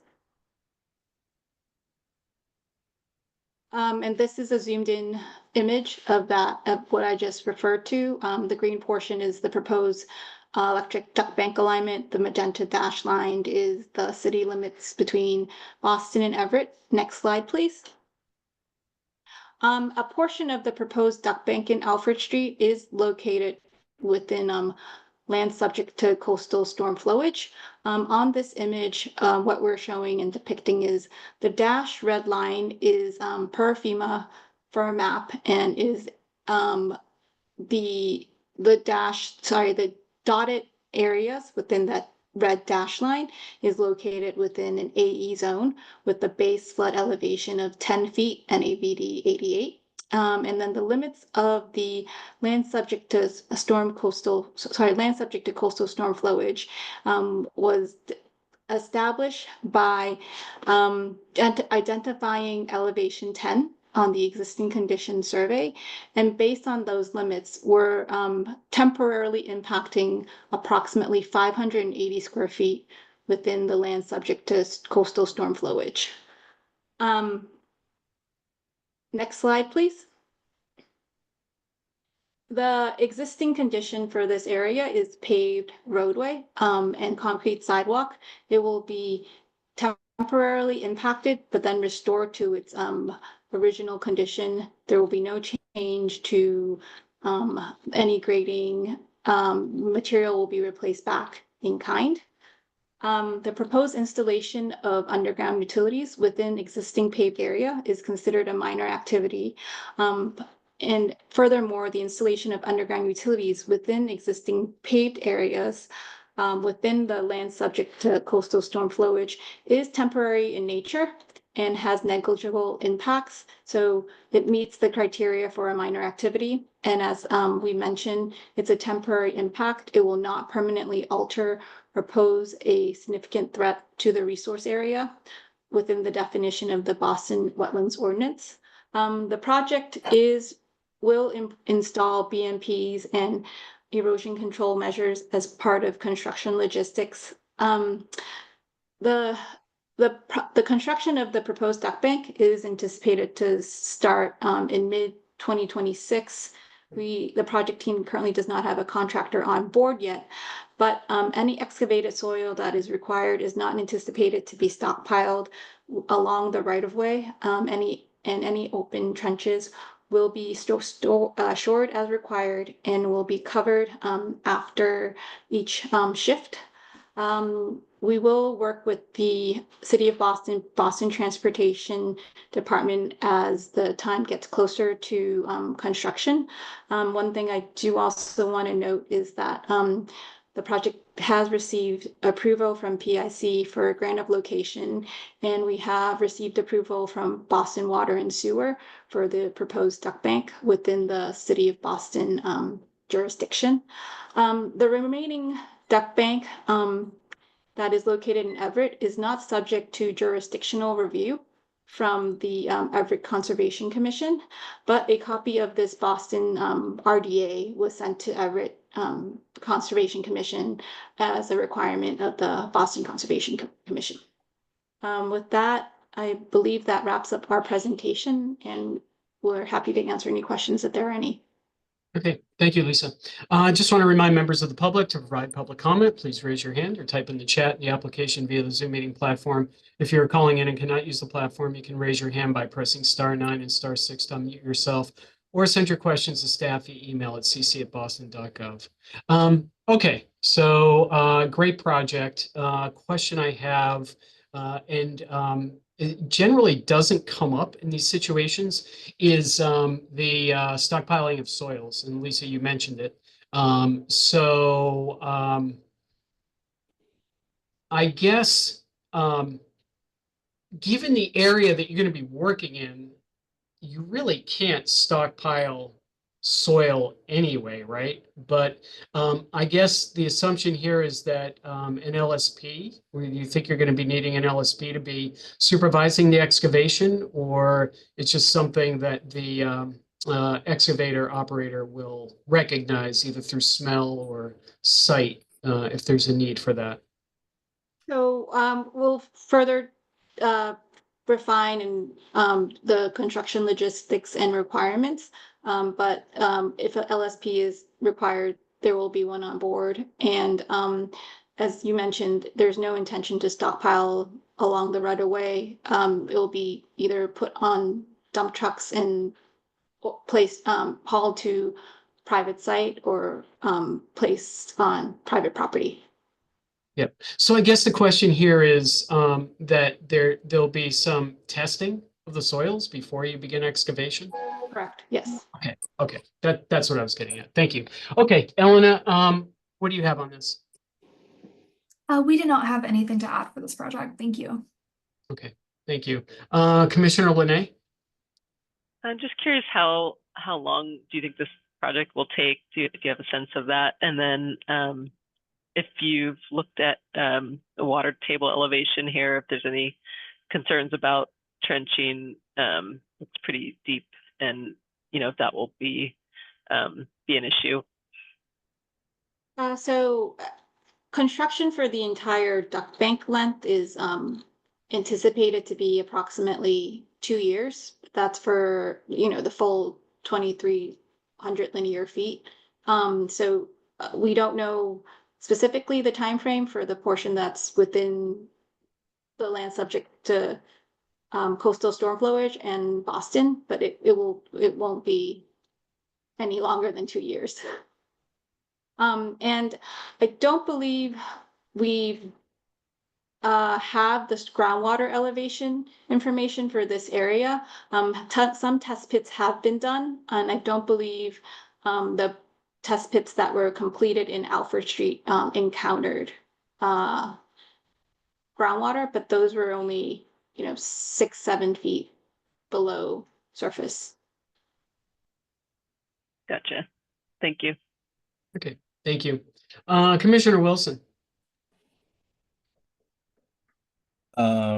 Yeah, sorry, just catching up on my notes here.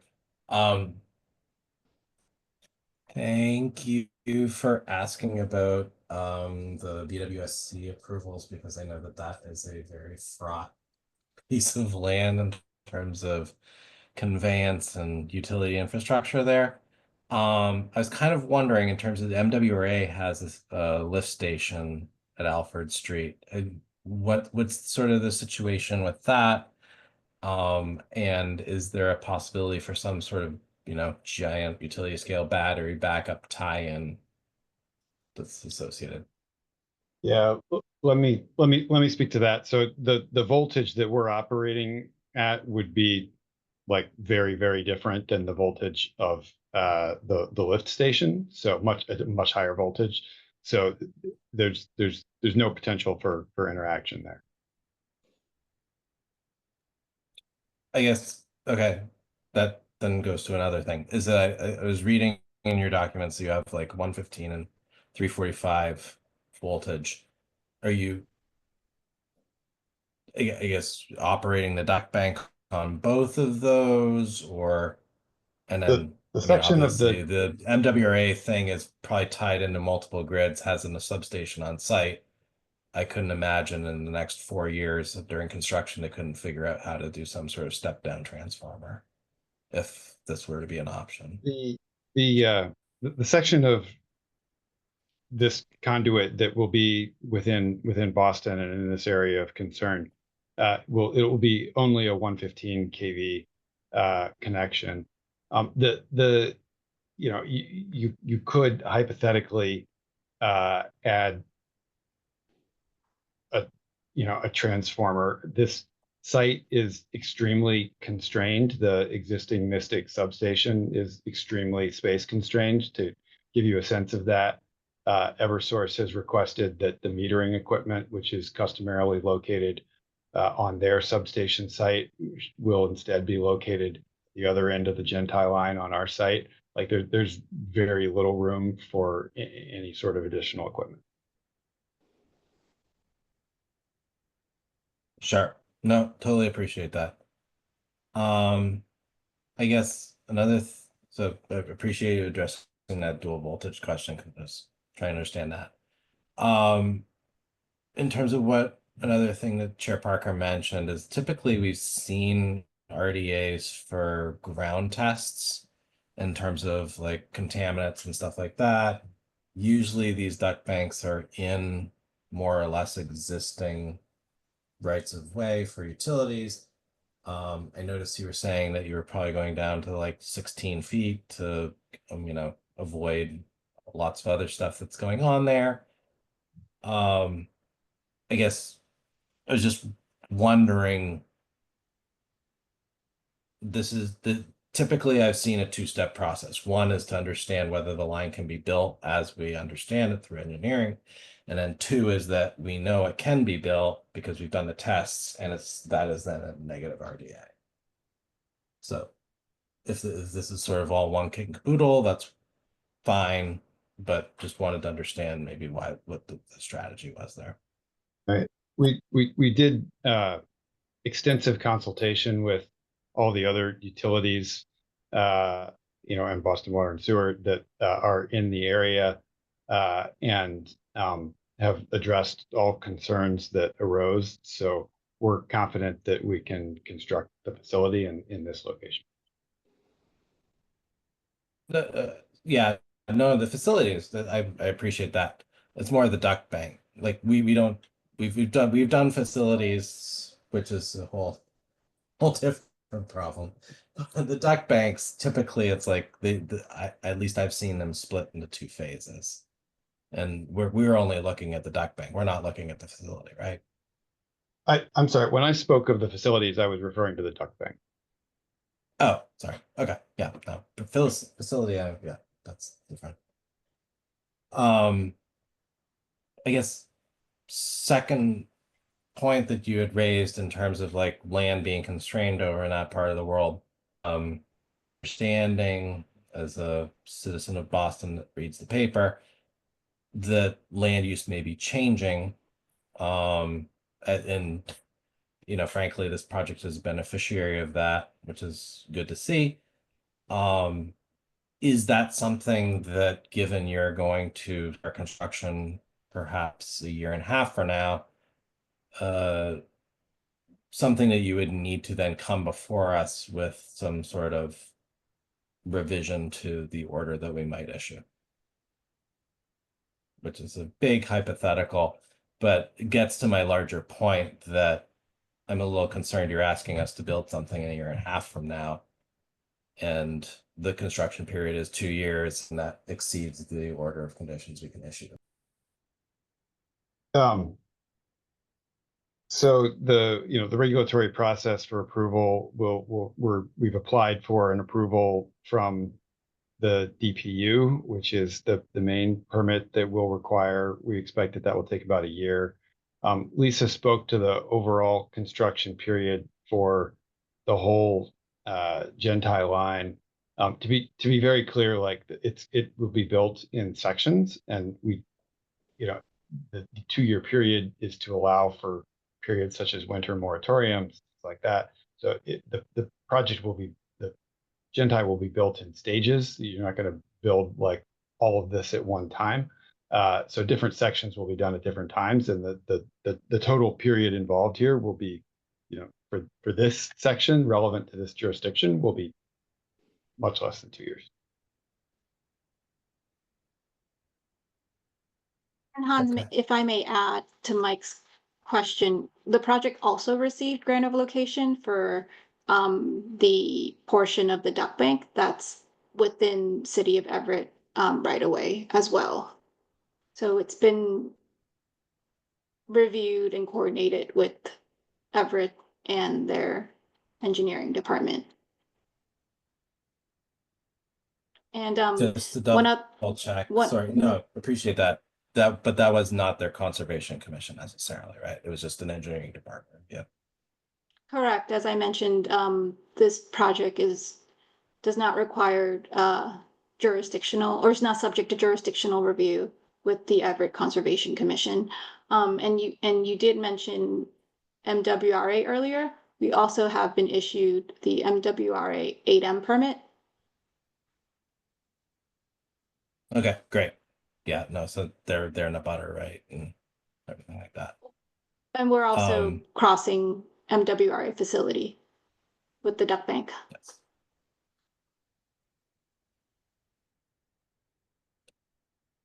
I think that answers all my questions for now. But yeah, I'll defer to my fellow commissioners. Thank you. Okay, thank you. Commissioner Richmond? Yeah, I may have missed this, but I thought in the beginning of the presentation, we heard that this facility used to be used to store oil. Is that correct? Or at least the site was a place where oil was The stored? site where we'll be putting batteries, which is in Everett, was an Exxon oil terminal. This is a 20-acre portion of a 100-acre Exxon terminal. So the But portion in the that's. area of the Go ahead, Gentile Mike. line, in the area of the Gentile line, was no, which is relevant to this jurisdiction. There's not been any oil stuff. So if I understand what you just said, there was no oil stored at all on any of the land that is in Boston and subject to the jurisdiction of the Boston Conservation Commission? That was a yes? Yes. Okay, thank you very much. I don't have any other questions. Okay, thank you. Commissioner Herbst? I don't have any questions. Thank you. Okay, Elena, I don't see any hands raised. Did you get any emails? We did not. Okay, thank you.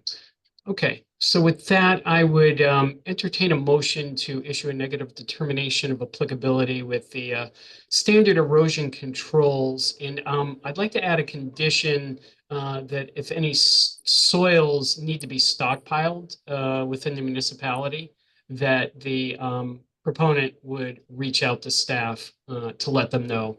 And then staff could direct them as to the proper securing and protection of those stockpiles. I see Commissioner Wilson has raised his hand. Yeah, thank you, Chair Parker. This isn't a condition, it's just more of a like in issuing a negative RDA. Typically that's done, I feel, for projects that have sort of no ambiguity about whether it is going to be built. The construction timeline is going to fall within the 3 years of our conditions. Do you guys feel that that is going to happen?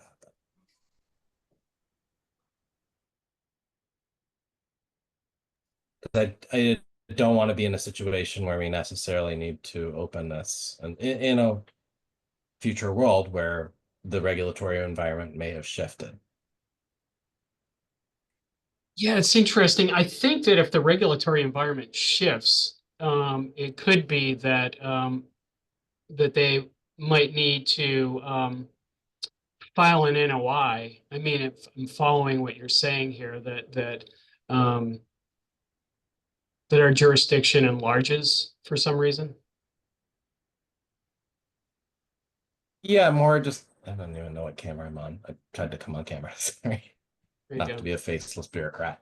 But I think my concern is that like this typically when we see a negative RDA is that it is ready for construction and is ready to be tied into something that is going to then feed in. And I'm happy to do that on sort of a speculative thing where all the parties have signed off. It is a well understood utility corridor.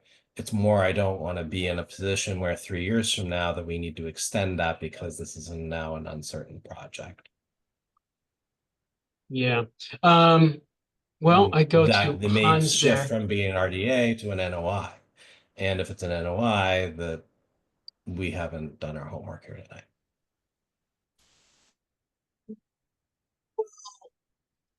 I mean, maybe yes and no. I mean, we're doing the homework with what is presented in front of us this evening. I agree with you. We are locking that in for 3 years. But I think that's the risk we take with any RDA, right? I think that goes to the separability of what I've understood most of the RDA utility projects that have come before us is that the negative determination is to do a boring around an existing line, and then it is a negative RDA that they have done the boring. And what I'm hearing tonight, and correct me if I'm wrong, is that the parties at hand have not done that work. They've relied upon adjacent abutters and supportive folks, which is frankly good enough. This is a well understood area. To have done that negative RDA, but then basically the construction would then proceed without hindrance. Sure. based off of So, this. yeah, so I see what you're getting at. So, I guess my thought is if they did a boring, and the boring led to expanded work, they wouldn't be covered under this RDA. And with this, I'm going to go to Commissioner Herbst. Sorry to surprise you here, but would love to get your feedback on this. Okay, I'll do my best, but that was sort of my take, but Mike, I feel like I might be missing some of what you're getting at, but if we do a 3-year RDA and they don't do the work, they have to come back to us, and if we decide then that it's no longer appropriate for an RDA, I feel like we're good for that.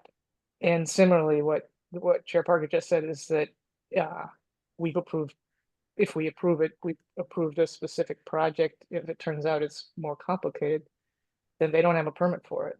They've got to come back. If it's in our jurisdiction, they have to come back to us. That would be my take, but I'm happy to hear that I'm not quite catching your point. No,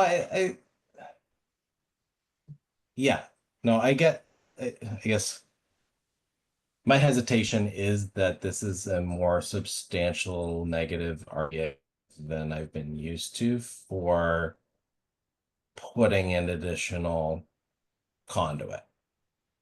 The duct bank has been there. The duct bank is 4 feet below the pavement. It is for a facility that exists and everything like that. So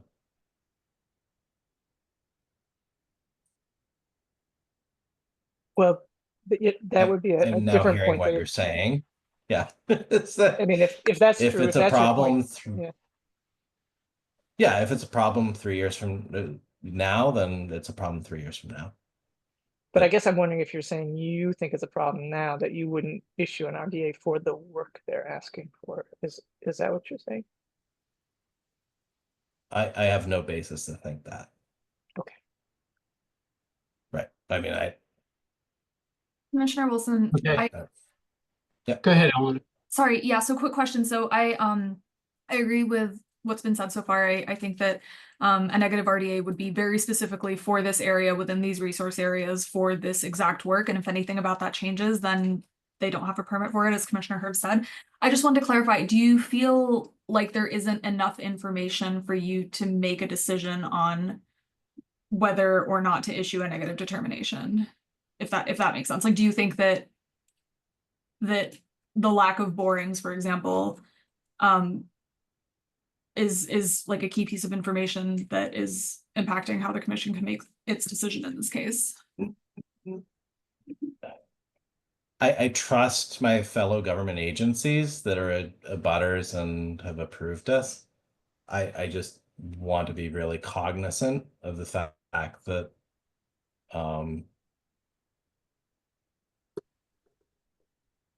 I think we need to be more careful about this sort of thing going forward.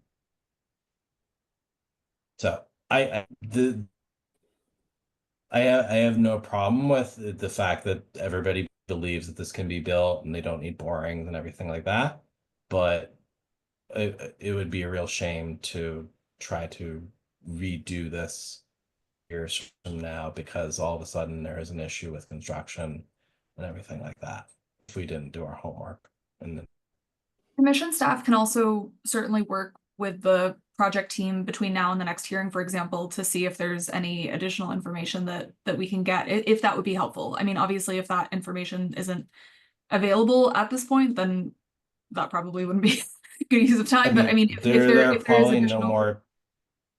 yeah, there's probably no more borings in the city of Boston and Everett than in that location. So yeah, I don't want this to be held up just because of my skepticism. So. Yeah, that doesn't feel necessary. We've asked the question directly to the proponent. I mean, there, and Hans, I think you said you believe this will be done within 3 years.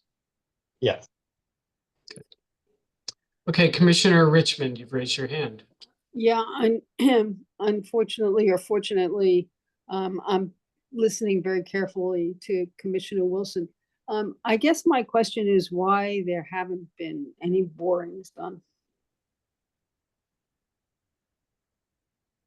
So again, we have done test pitting to determine that the route is appropriate and to look Well, for. what is that? Excuse me, I don't mean to interrupt you. What does that mean that the route is appropriate? I don't understand.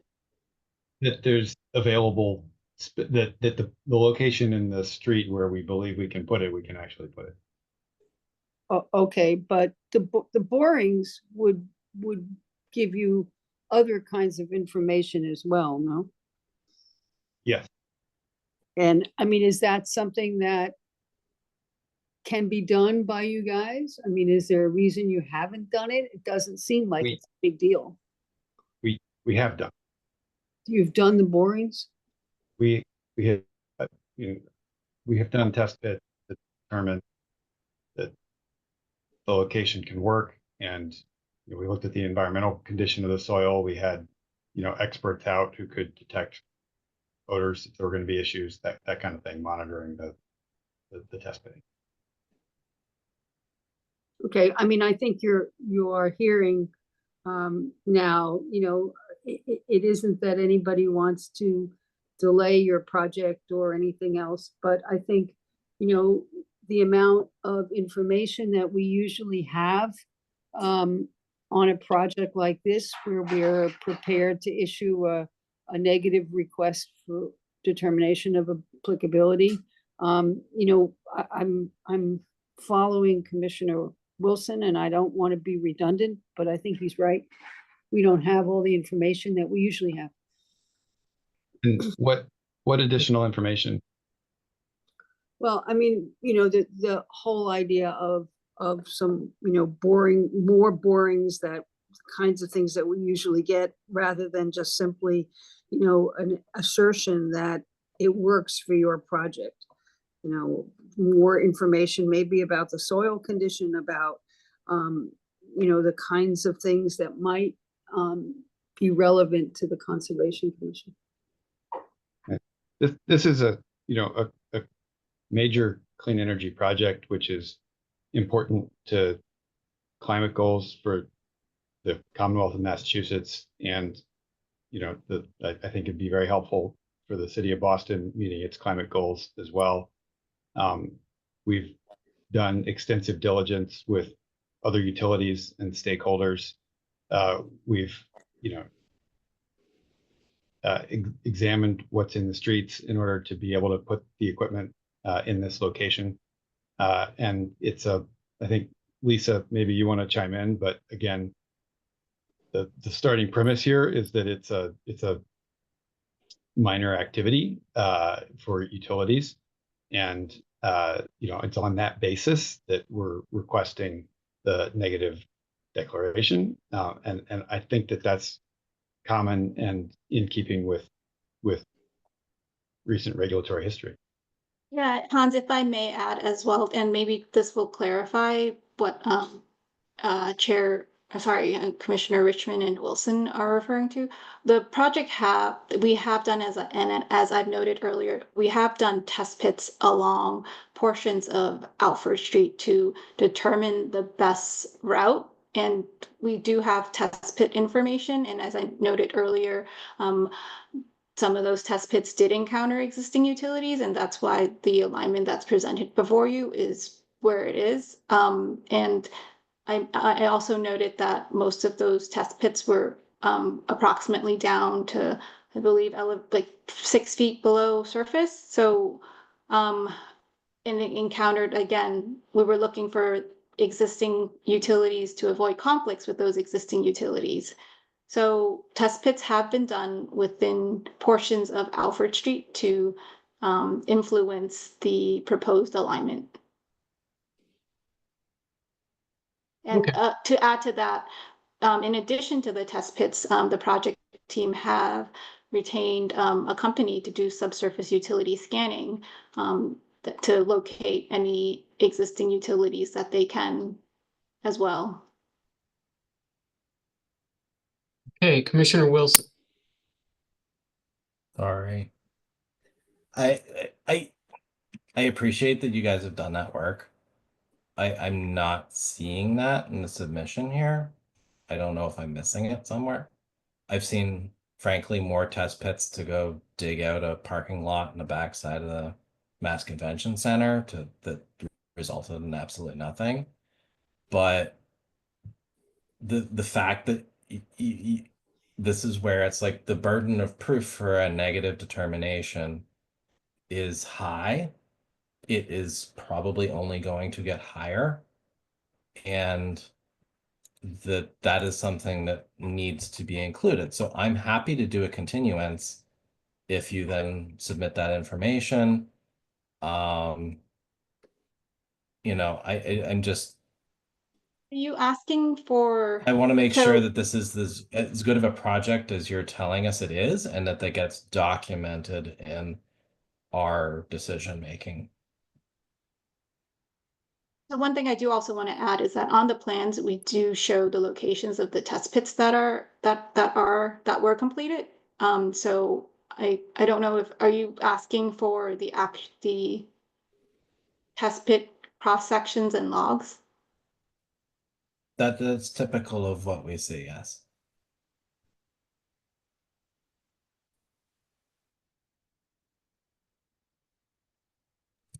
I don't want to hold this back, but I want to make sure this filing is as complete as it can be for a negative determination.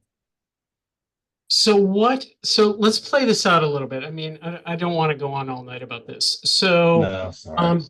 Yeah. So, I guess I'm trying to figure out, I'm not sure that I remember seeing a lot of cross sections, and things of that nature with, the data backing up soil borings in the RDAs themselves. I'm thinking of what we do for the utilities, but I could be mistaken. But what would you be looking for? So if they've said that they've done the test, they've done borings, and they're getting ready to proceed based on that. They're finding that, they went through the MCP process, I guess. They've gone through location of utilities. Maybe there's like soil strength or whatever that they've done. And now they're proceeding. What do we actually need from them? I mean, if there was something that was causing them, let's say, to follow they got roped into the MCP process, for instance. That would have to be in the filing itself, and it doesn't sound like that's happened. So I guess I'm just trying to figure out what the utility is of waiting to see. And I think, Lisa, you're saying you have cross sections and results and things like that you haven't filed with this. So the plans that we submitted includes the location of test pits that were completed, and then the profile themselves show the existing utilities that this duct bank, the proposed duct bank crosses, and some of them are again based on assumptions and interpolation of where the test pits are completed. But I'm again, the proposed alignment is based off of that extensive investigation that the project team has done with the subsurface utility scanning and the test pits that were completed within Alfred Street. Yeah. So go ahead. No, please go ahead. Finish your thought. So I'm just, in our opinion, the information that maybe Commissioner Wilson that you're looking for is on the plans. I mean, the location of those test pits, yes. I think that what I'm just saying is that, like, so Eversource did this basically duck bank expansion on Springdale Street, backside McConnell Park. We had multiple hearings to make sure that that was done correctly. The right of way, Parks Commission's involved, blah, blah, blah. I think that if you're going to do a negative RDA for an expansion of any utility, it needs to have all of that filed on the public record. And this is a good time to put those types of things into the public record where everybody understood to be the considerations at the time. And, you know, given your term construction schedule, that is not an additional sort of data pull that you guys need to do. That's more of a data sharing. And we've seen this on multiple sides of different utility things. Making sure that the public process is done right at both the state and the local level is very important, and is also very important to do it across municipality, because you guys don't want a quick negative RDA from us and a real long drag out conversation amongst other folks later in this process. Yeah, I thought that they got the Everett approvals though, right? And Everett Concom doesn't have jurisdiction. Is that correct? Yeah, we have the approval from in the case of Everett, the grant of location comes directly from the city council. So we had a hearing and got a unanimous approval from the Everett City Council, as well as the unanimous approval from. But if you have a permit to build and you'd have a duct bank to the facility to tie into the grid, that's a weak point, right? And we want to make sure that that's a strength. I'm sorry. I didn't understand that. If you're building a storage facility in Everett, right? And you need Alfred Street to get the power generated from that to a facility through City of Boston property, we want to make sure that argument is as strong as possible. Correct? You want to make sure what argument is as strong as possible. I think what he's saying is that the RDA is power facility. Go ahead. Sorry, I didn't mean to break it. Sorry. No. I mean, you probably actually know what you're talking about, Chair Parker, but I didn't hear you. I'm sorry. The fact that the facility, the actual energy storage project has been permitted in Everett is semi-irrelevant to the city of Boston, correct? Just the same way that a casino being built in Everett is irrelevant to the city of Boston, absent its transit impact, correct? They're different permits. Access to the casino and access to your power facility is contingent upon the city of Boston going along Alfred Street. I'm not trying to contest your project. I'm trying to make sure it's as strong as possible. Okay, I don't understand the relationship to the casino. We don't have any relationship to the casino, just to be very clear. Sure, the casino needs road and a duck bank. They both run along Alfred Street, which is the city of Boston property. I'm asking to maybe have a continuance for you guys to submit the stuff that you did not show us that we typically see for a negative determination of applicability. Okay. So I don't know that I understand what that additional information. Yeah, so let's suss this out then. So Commissioner Wilson, what are you looking for at this point? If there were test pit borings that were done, those test pit boring materials from the geotechs have typically been included in the filing. Okay. I would also say that I would like to see the letters of support and understanding from the abutters, like the MWRA and other folks and a BWSC that have said this is totally cool running past their infrastructure. We've also typically only seen duck banks of 4 feet, and they're suggesting 16 feet, which is a different level of disruption and etc. to Alfred Street.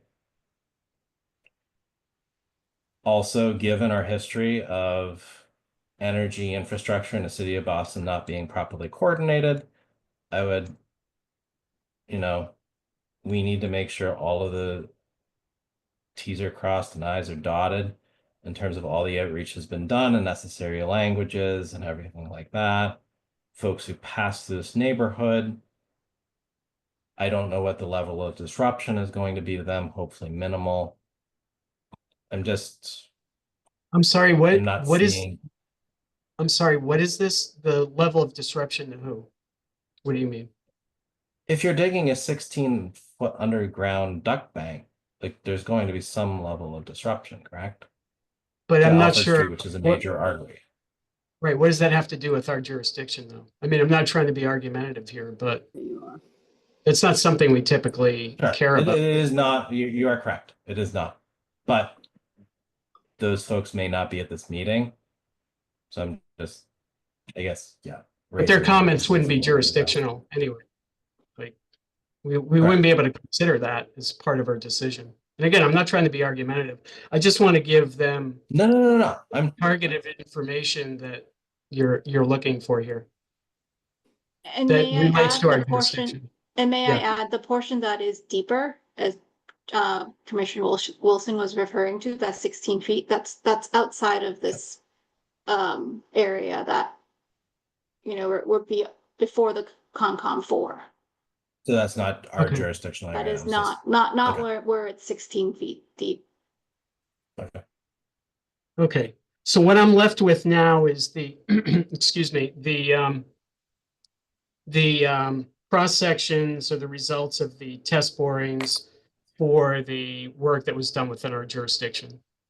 And I think, and I don't mean to interrupt you, Chair Parker, but I think also the documentation that Commissioner Wilson mentioned from the MWRA and the other entities that have dealt with the land that is in Boston. Yeah, and again, I think that we typically ask that question, but I'm not sure it's jurisdictional. I'm not sure. I don't see what the link is. Commissioner Wilson, we do ask the question. Well, Commissioner I mean, Self- I think what, and I don't mean to be either argumentative either, but I think that what Commissioner Wilson has said is very persuasive to me, that there's no reason not to put all of this on the record. We're not saying no, we're not, trying to be obstreperous, but it seems that the precedent that comes from putting all of this information on the record is a very good one, and I am in favor of it. So Okay, I understand. What I want to do is make sure that our record relates strictly to jurisdictional issues. So I'm going to go back to Commissioner Wilson and ask him about the proof of coordination or approval from other agencies. I'm just not making the link to our jurisdiction here.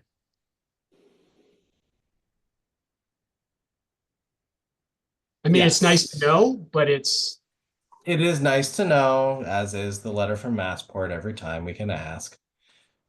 I would think there's a little bit of a tie-in in terms of that there is substantial amounts of stormwater that are flowing along Alfred Street in some capacity.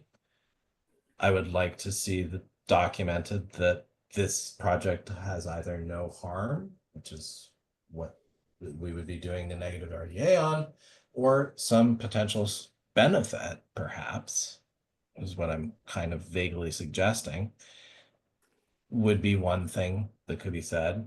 And then as far as just, it's the usual, this is like my whatever hump that I have a hard time getting over, is that a quick negative RDA that doesn't comply to what an NOI would otherwise need to have makes me always feel nervous. So if I don't see the full log of the test pit boring, even though we have it somewhere, and it just wasn't submitted because it didn't need to be, that always raises a question. Yeah, no, understood. And again, but Free again, information. again, if MWRA writes a letter that says they see there's no harm, it's not necessarily harm to a resource area. That's what we're worried about. And that's really all we need to be worried about. And in the vein of what you were saying before about making sure that a decision that is made here is as strong as possible. I just don't want to get outside of our jurisdiction and requirements. No, and that's why you're in charge. So I think that Just to keep me in line, given, so thank you. given all of this, given the hour, I think that I would entertain Yes. a motion to continue the hearing with the proponent to provide us the test pit logs, which unless we have the test pit logs already, Elena? Anyone? Lisa? We don't have them, right? I don't believe that we have the test pit logs, but Okay. And Lisa, that's something that you have that you could provide, right? I want to make sure we're not asking for something that doesn't exist. So we will talk to Hans about what information we can share. The other thing, I'm sorry, I lost my train of thought, but go on, Chair Parker. Oh, sorry. It happens to me all the time, losing my train of thought. So I appreciate that. No, that was it. I was I just want to make sure that you've confirmed that there is information that you could give us regarding the test pit logs. Commissioner Herbst. Sorry, I did, Oh. I recall my thought, I think it was alluded to what Commissioner Wilson was saying about, impacts. As I mentioned, the existing site is roadway, it's paved and concrete sidewalk. What's temporarily disturbed is going to go back as roadway and sidewalk after the duck bank is installed. So there would be no increase in, for example, impervious area that would require something, mitigation if you're looking at like an NOI. It's something different. Typically, it's not for a new duck bank. Right. That's why I'm being a stickler. Understood. Commissioner Herbst. So just one thing, and maybe it's in there, and I really apologize if it is, but I was surprised when you said that actually in our jurisdiction, you're not going 16 feet deep. I think if we don't have it, and maybe we do something, just a simple scheme that shows us for our jurisdiction, which is all we need to think about, what's the depth and what's happening there. That would be helpful.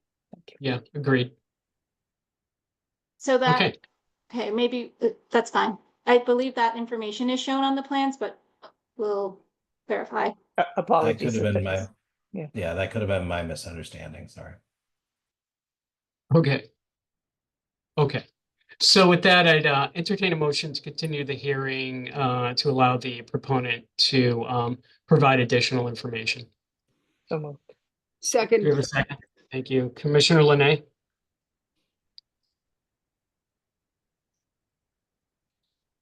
You're on mute.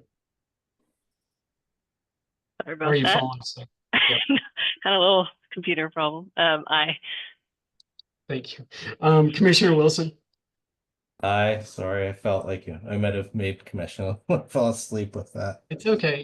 You couldn't let us get out with a 90-minute hearing. Yeah, no, I'll try my best. Okay, Commissioner Richmond, Aye. Commissioner Herbst, Aye. and I vote aye. Okay, thank you. We will see you next time. Thank you. Thank you. Okay, next item on the agenda, the very patient people from the Charles Gate Alliance, they're seeking a request for a determination of applicability for the proposed planting of 11 trees within Charles Gate Park in the Fenway, Kenmore neighborhood of Boston. Who's here on behalf of Charles Gate? I am Margaret Picorni. I'm a board member of the Charles Gate Alliance. I hope, Chair Parker, if you wouldn't mind, I just want to thank Dee Dee and Elena and Alio for their incredible staff help with your challenging application process. They were really, really very professional, and you should appreciate them a lot. And also Alice, who came to the site visit. So, Fantastic. thank them all for us. So Thank you for taking the time to do that. first slide, I guess. So this is where the site is. It's between Beacon Street and Commonwealth Avenue and the Turnpike. Actually, Beacon Street to the Turnpike is what we call the heart of the park. But there is a total of 13 acres here, and the other half of the site goes from Beacon Street to the Charles River. So the area where the trees will be planted is inside this dotted line in the middle. And work is being done on the south side of the site by the Department of Transportation, which is putting a new bridge over the Turnpike, and will eventually happen on the north side of the site where Storrow Drive will be aligned to add more parkland. So we're trying to, there's a long-term plan, master plan for the heart of the park. And we're trying at this point to do as much sort of improvements to the site that we can do that won't be undone when the final construction happens. So in 2022, you all approved the planting of 16 trees, and you also approved the removal of the large stone barrier wall that is under the Bowker, which actually happened this past week. So if you want to see how fabulous it looks, you should go take a look at it. So now we have identified 11 other sites where the grade will not change. There will be no construction in that particular area where we can plant these trees that will then be pretty well established and doing well by the time the park is completed. So that's the proposal. It's basically a carbon copy of what you approved in 2022 with all the same requirements of protecting the site. All the pits are dug by hand. We're using the same contractor. We're doing perpetual maintenance on these trees. These first 16 trees are doing very well, except for one, which is having problems, but they have gotten more tender loving care than most tree plantings probably anywhere in the city. So we're anxious to try and add to this, to add to the canopy, the developing canopy in this site, where we think eventually when the park is finished, there will be probably more than 100 new trees planted. So we're talking small numbers inside of those big numbers. So the next slide. There are two locations in the site. This is one. This is on the west side of the river, at pretty much at the corner of Beacon and Charles Gate West. And in the far left of this slide, you can see the green protector, and you can see what's left of the wall, which was being demolished when this picture was taken. So this area will not be disturbed, and four of the trees are planned to be planted in this area. Then the next slide. Then on the east side of the river, this is what area we call the Grove. And this was, you can see some of the newly planted trees from the 2022 planting, and we will be adding some more trees in this area, with the design notion being that it will create a sort of visual barrier to the traffic island, the traffic on Beacon Street. And this is a very passive part of the park. So these 7 trees will go in this area. I'm not sure what else I can say. It's pretty straightforward. We learned a lot in the first planting. All this work will be done by hand. And we'll, as I said, we'll be using the same contractor who's very experienced. And we've had the arborist from the ENC and the arborist from the DCR and the landscape architects from the DCR all involved in the siting of these planting locations. And everybody will have eyes on this project as it goes forward. Fantastic.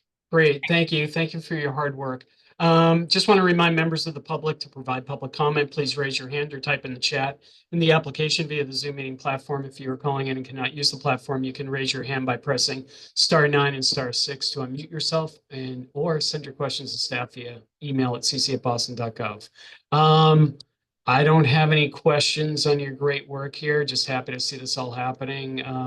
And again, just thank you for your efforts. Elena? Just flagging that we again conducted a site visit and got to see the area. It'll be exciting to see more trees going in. We also chatted a little bit about the watering schedule, and all of that is taken care of. So the new tree plantings are being taken into account in the existing watering schedule. So they'll have an even better chance of really thriving here. Great, thank you. Commissioner Linay? Great. Thanks, Margaret, for everything that you do with the Charles Gate Alliance. I think my only response to the drawings is just that in that grove area, the sort of tightness of the existing honey locust and the plantings in between those. And I know you said that they're hand digging the pits, but I just wondered, if there's any concern for those existing trees and their root systems, if you feel comfortable with that proximity, knowing what you know about that site and those trees that are existing there now. No, we didn't have any problems with the first planting because it was being and it was fairly low impact. The honey locusts are really, really tough. They're actually now considered invasives. And these are really, really established mature trees. So we don't expect that there will be any damage to the root system there. So we're going into this now with a lot of knowledge that we didn't have the first time we did this, and because it is a tight site. But what we're planting will be an understory canopy to the mature honey locusts, and we don't think that they will be damaged at all. Okay, thank you. Great, thank you. Commissioner Wilson? Yeah, no further questions. Thanks, Commissioner Linay. Thank you. Commissioner Richmond? I don't have any questions either. Just again, thank you to this wonderful group for what they're doing. Commissioner Herbst? No questions on your project there. I'm just curious, are you also the group who put in we permitted something that sort of picks up the trash before it goes out to the Charles? The Water Goat. No, that's a different organization, but we're in partnership with them because we're all we're all around the river, so we're all about the river. But they're a separate group. Both great projects. Glad you're doing yours. Thanks. Great, thank you. Elena, I don't see any raised hands. Do you see any emails? I just saw one hand go up. Parker James. I just want to thank Margaret for her tireless leadership throughout this project. She's the person that secured the funding, and she is leading securing the permissions, and I have no idea what we would do without her. So thank you, Margaret, so much. We're eternally grateful. Great, good, thank you. Okay, so that I'd entertain a motion to issue a negative determination of applicability with standard erosion controls. So moved. Second. Give a second. Thank you. Commissioner Linay? Aye. Commissioner Wilson? Aye. Commissioner Richmond? Aye. Commissioner Herbst? Aye. And I vote aye. Okay, thank you. Good luck. Thank you so much. Thank you. Okay. There have been a number of continuances. Continued have been notice of intent for DEP file number 0061996 and Boston file number 2024-021. And that's it. Wow. We've narrowed that down. Okay. Commission will now begin its regular meeting. First item on the agenda is a request for a certificate of compliance for DEP file number 0061929 from LEC Environmental Consultants on behalf of Boston Parks and Recreation Department for the Phase 2 site improvements at Sharon Woods Urban Wild, including stormwater management upgrades to existing catch basins within Sharon Street and an existing drainage outfall and drainage basin, removal of relic construction debris. That's a nice way of putting it. Invasive species management, replanting with native vegetation, all located at 1 Marston Street in Hyde Park. Resource area is 100-foot buffer to BVW. And Commissioner Linay, I know that you need to recuse yourself, so consider yourself recused. Thank you. Eleanor, what do you have on this? So we conducted a site visit on December 4th. There are some photos in the drive folder for the commission's review. Our only outstanding question was regarding a fence that was sort of along the property line. near the road, and that has since been removed. There are a few fences that are serving as tree protection, and those are just going to stay up through the winter, with the understanding that they'll be taken down in the spring once the trees are no longer at risk. So with that, we would feel comfortable recommending that the commission issue a certificate of compliance with the noted ongoing maintenance conditions. Great, thank you. Any questions from any commissioners? Hearing none, I would entertain a motion to issue a certificate of compliance for DEP file number 0061929. So moved. I'll second it. I'm excited about the things that are happening at Sherman's. Thanks. Yeah, exactly. Commissioner Wilson, Aye. Commissioner Richmond, Aye. Commissioner Herbst, Aye. and I vote aye. That carries 4-0. Okay, next item on the agenda is a request for a certificate of compliance for DEP file number 0061766 from Niche Engineering on behalf of WS Development for the demolition of an existing parking lot and construction of a new building, an underground parking garage, proposed sidewalks, and associated improvements located at 1-27 Boston Wharf Road in South Boston. Resource areas land subject to coastal storm flowage. Elena? We conducted a site visit, and based on what we observed, we believe that the work was done in substantial compliance with the order of conditions that was issued for the work. Based on that, we would also recommend issuing a certificate of compliance and including the noted perpetual maintenance conditions.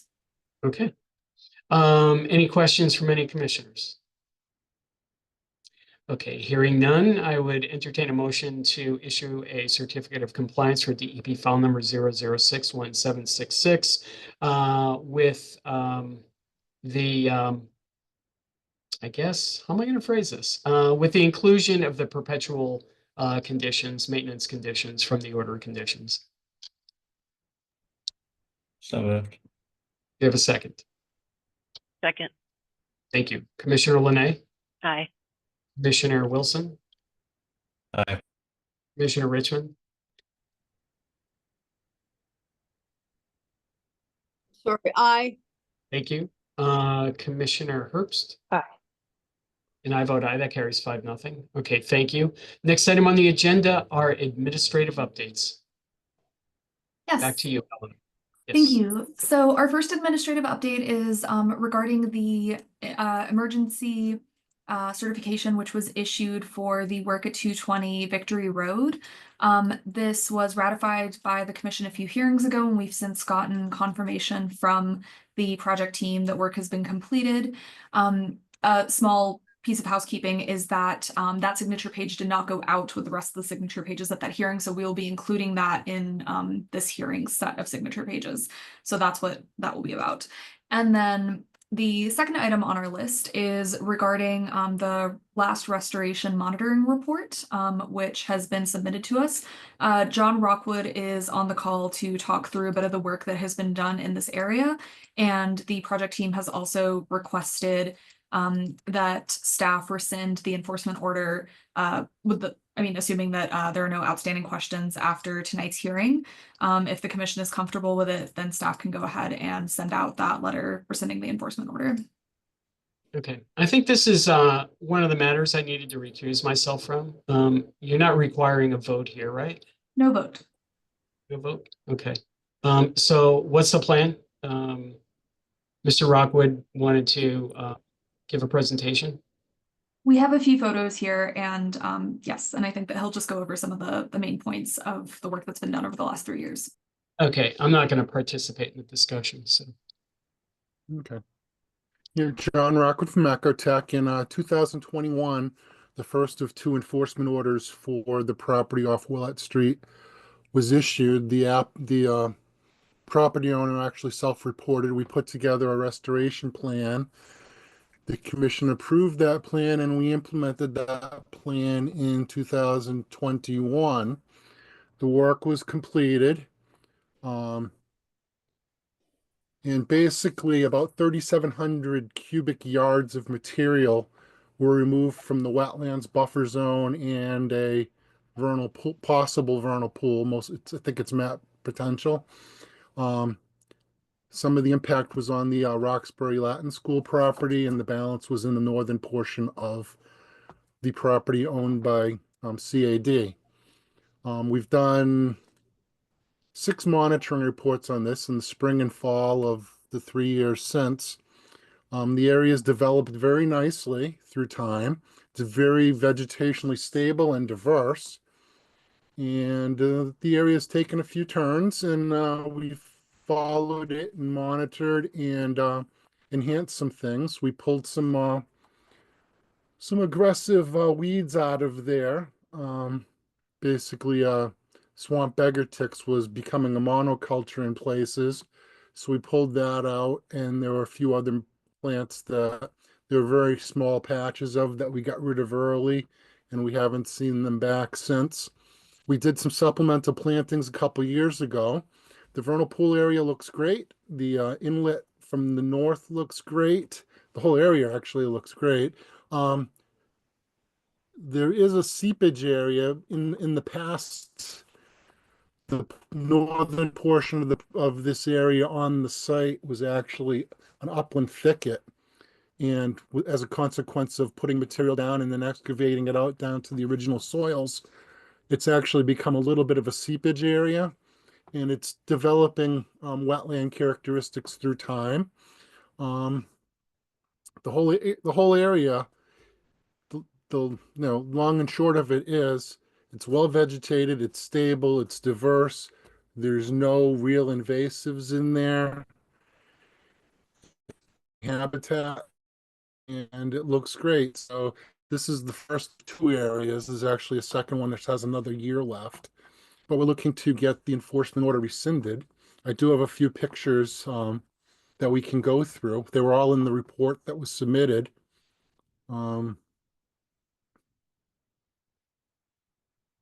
Okay. Yeah, so these are pictures taken this year. The one on the right is from June, and the one on the left is from October. And this is a shot looking up into the undisturbed wetland, upgrading of the site. What you see in the picture is actually the braided channel that comes from the wetland to the north that actually feeds the vernal pool. Again, it's very well vegetated.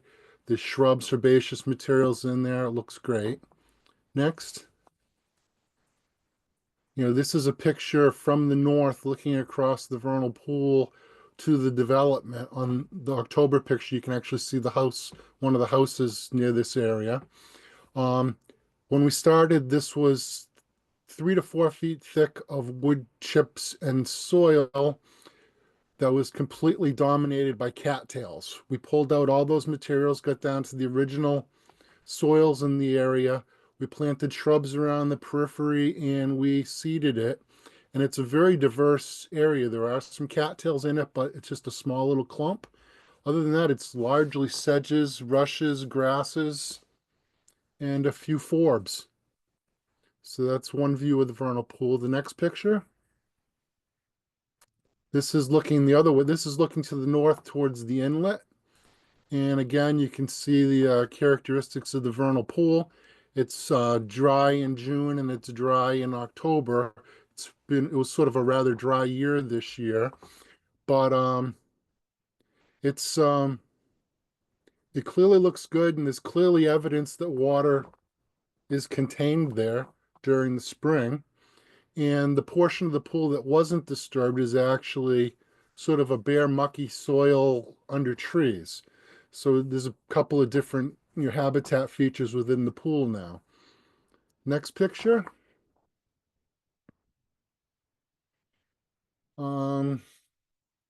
This is a picture across the wetland that's developing in the center, the north central portion of this area, on the actual CAD property. The vernal pool is up in the background behind those trees. And you can see that there's grasses, sedges, rushes. There were a few purple loosestrife. We pulled those out every time we observed one. We really don't see any coming back in. There's some shrubs in there. There's saplings around. And we're sort of getting a little bonus habitat here. Instead of being all upland thicket, it's a little pocket of wetland surrounded by upland thicket. So it's a nice little diversity feature. Next picture. This is a shot looking across to the exposed ledge. You can see the various trees on the top of the ledge. The ledge was actually covered in places with a foot or two of wood chips. All that was carefully scraped off with an excavator and then all handwork to get it all exposed.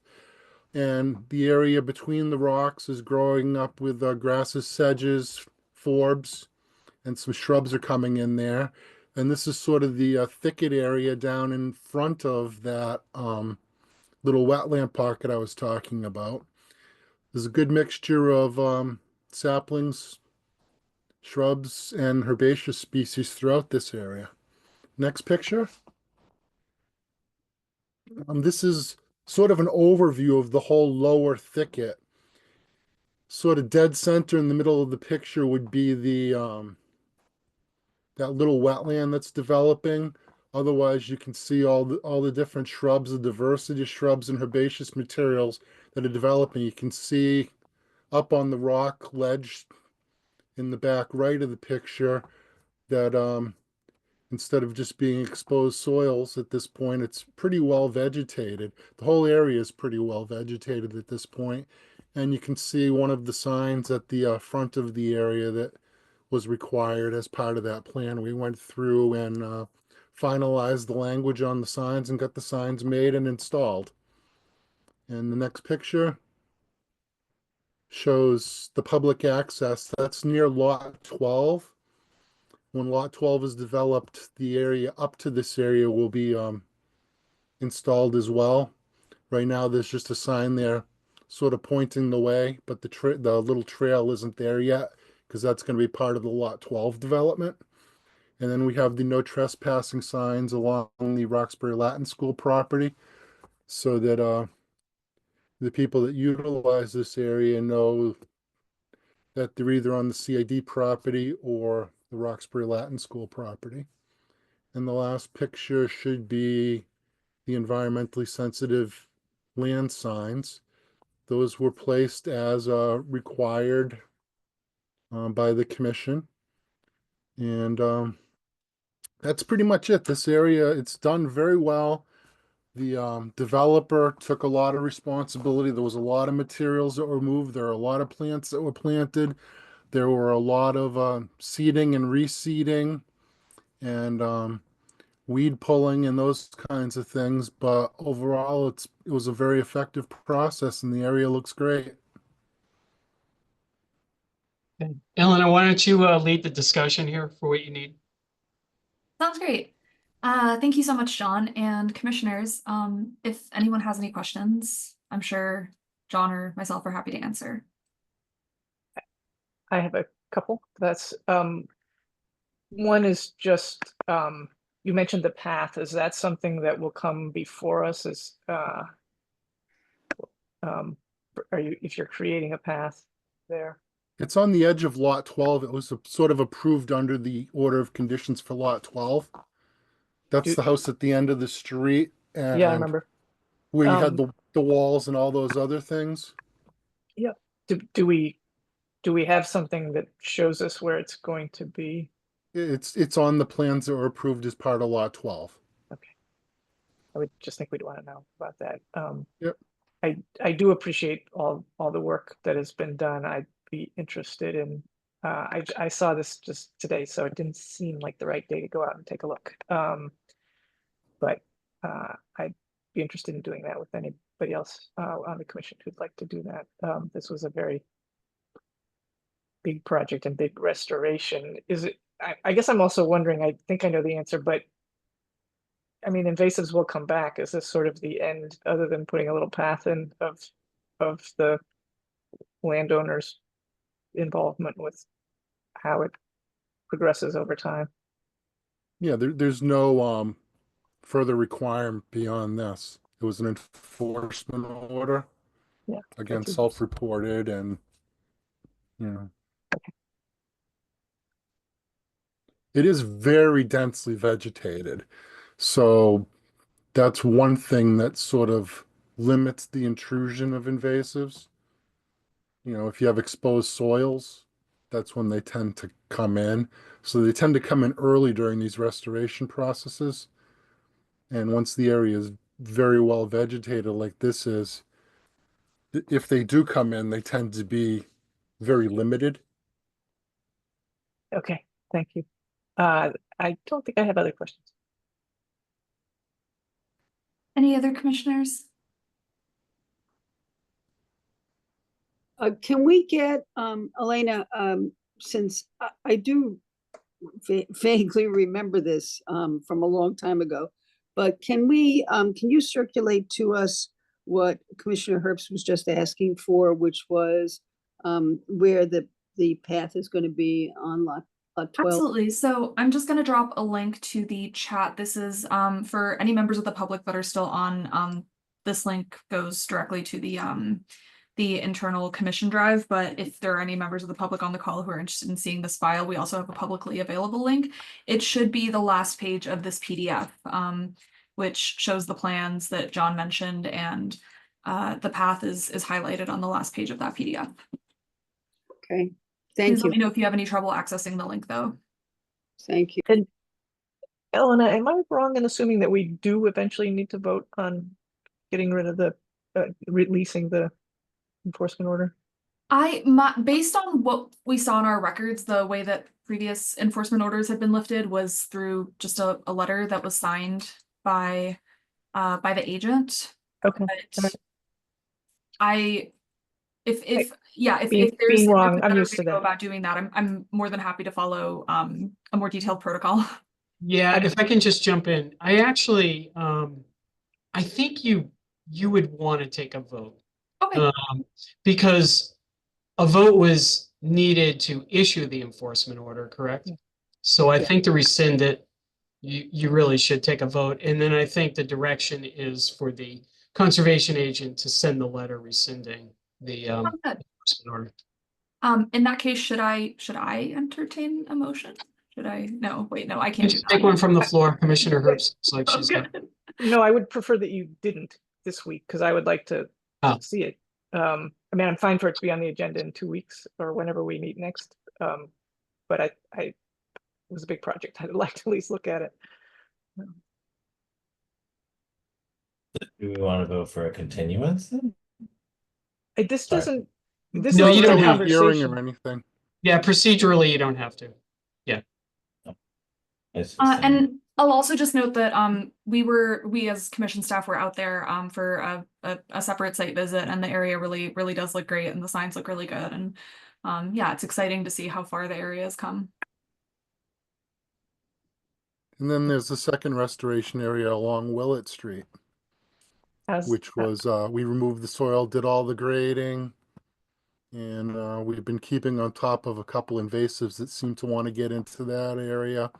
So it's that one's looking very well, and it's that one we have 1 year of monitoring left on that one. We'll be back again next year with that, but it looks great. The saplings are doing great. The shrubs are doing great. Some of the shrubs we planted are producing seed heads already. The sumacs are growing up. It's looking great. Good. I think that was quite a bit smaller area too, right? It was still a substantial effort because of the amount of material that was put in there. Yeah. Taking all the soil out, grading it, getting some loam down in there, getting all the plantings in, restoring the impacted wetland and the buffer zone and riverfront and waterfront areas. It was still a pretty substantial effort. Right. Nowhere near this one, but this was an awful lot of material. Yeah, and I mean, I think you've heard it from us before on this, and I would just say it one more time, thank you. It really is pretty amazing to think about what it was and what it is now. Thank you. I'm just curious, sorry not to reopen stuff, but like what happened with Starling and Toucan Street over there? Do we know? Because that was like a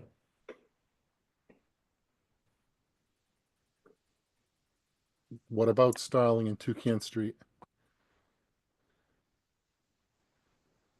What didn't we have some other construction based issues on Sterling and Toucan that were not RLS related?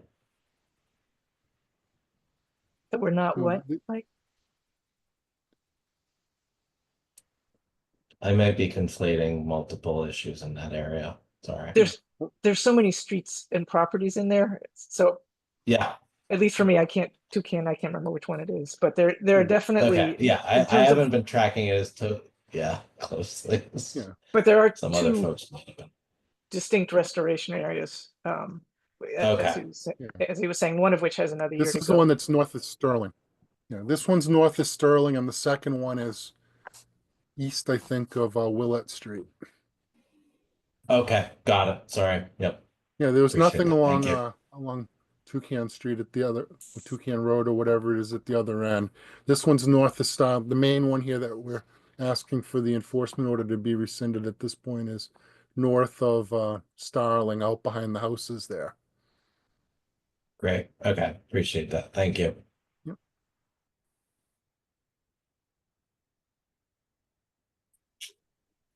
Are we finished with this? Feels that way. Okay. A last item on the agenda is acceptance of meeting minutes. I reviewed October 16th, 2024. Those are the ones that are ready. So they looked good. Thank you. So that I'd entertain a motion to accept the meeting minutes for October 16th, 2024. So moved. The second. Second. Commissioner Linay, Aye. Commissioner Wilson, Aye. Commissioner Richmond, Aye. Commissioner Herbst. Aye. And I vote aye. Thank you. Okay, so Happy New Year, everyone. Just want to take a minute to thank staff, Alice, Leo, Dee Dee, and Elena for everything you've done for us this year. I think we probably did about 300 hearings, so that's a lot of work. And thanks to fellow commissioners for all the work you've done, those 300 hearings. I mean, I always learn so much from everybody here, so I appreciate it. I hope everybody has a happy and safe holidays, and we'll see you after the first of the year. Thanks all, and thank you, Chair Parker. Great. Okay. Good night, Thank you. everyone. Stay Good night, safe, everybody. stay warm, stay dry. Thank Yeah. you all. That's good. That the dry is hard today. Yeah. Okay, take care.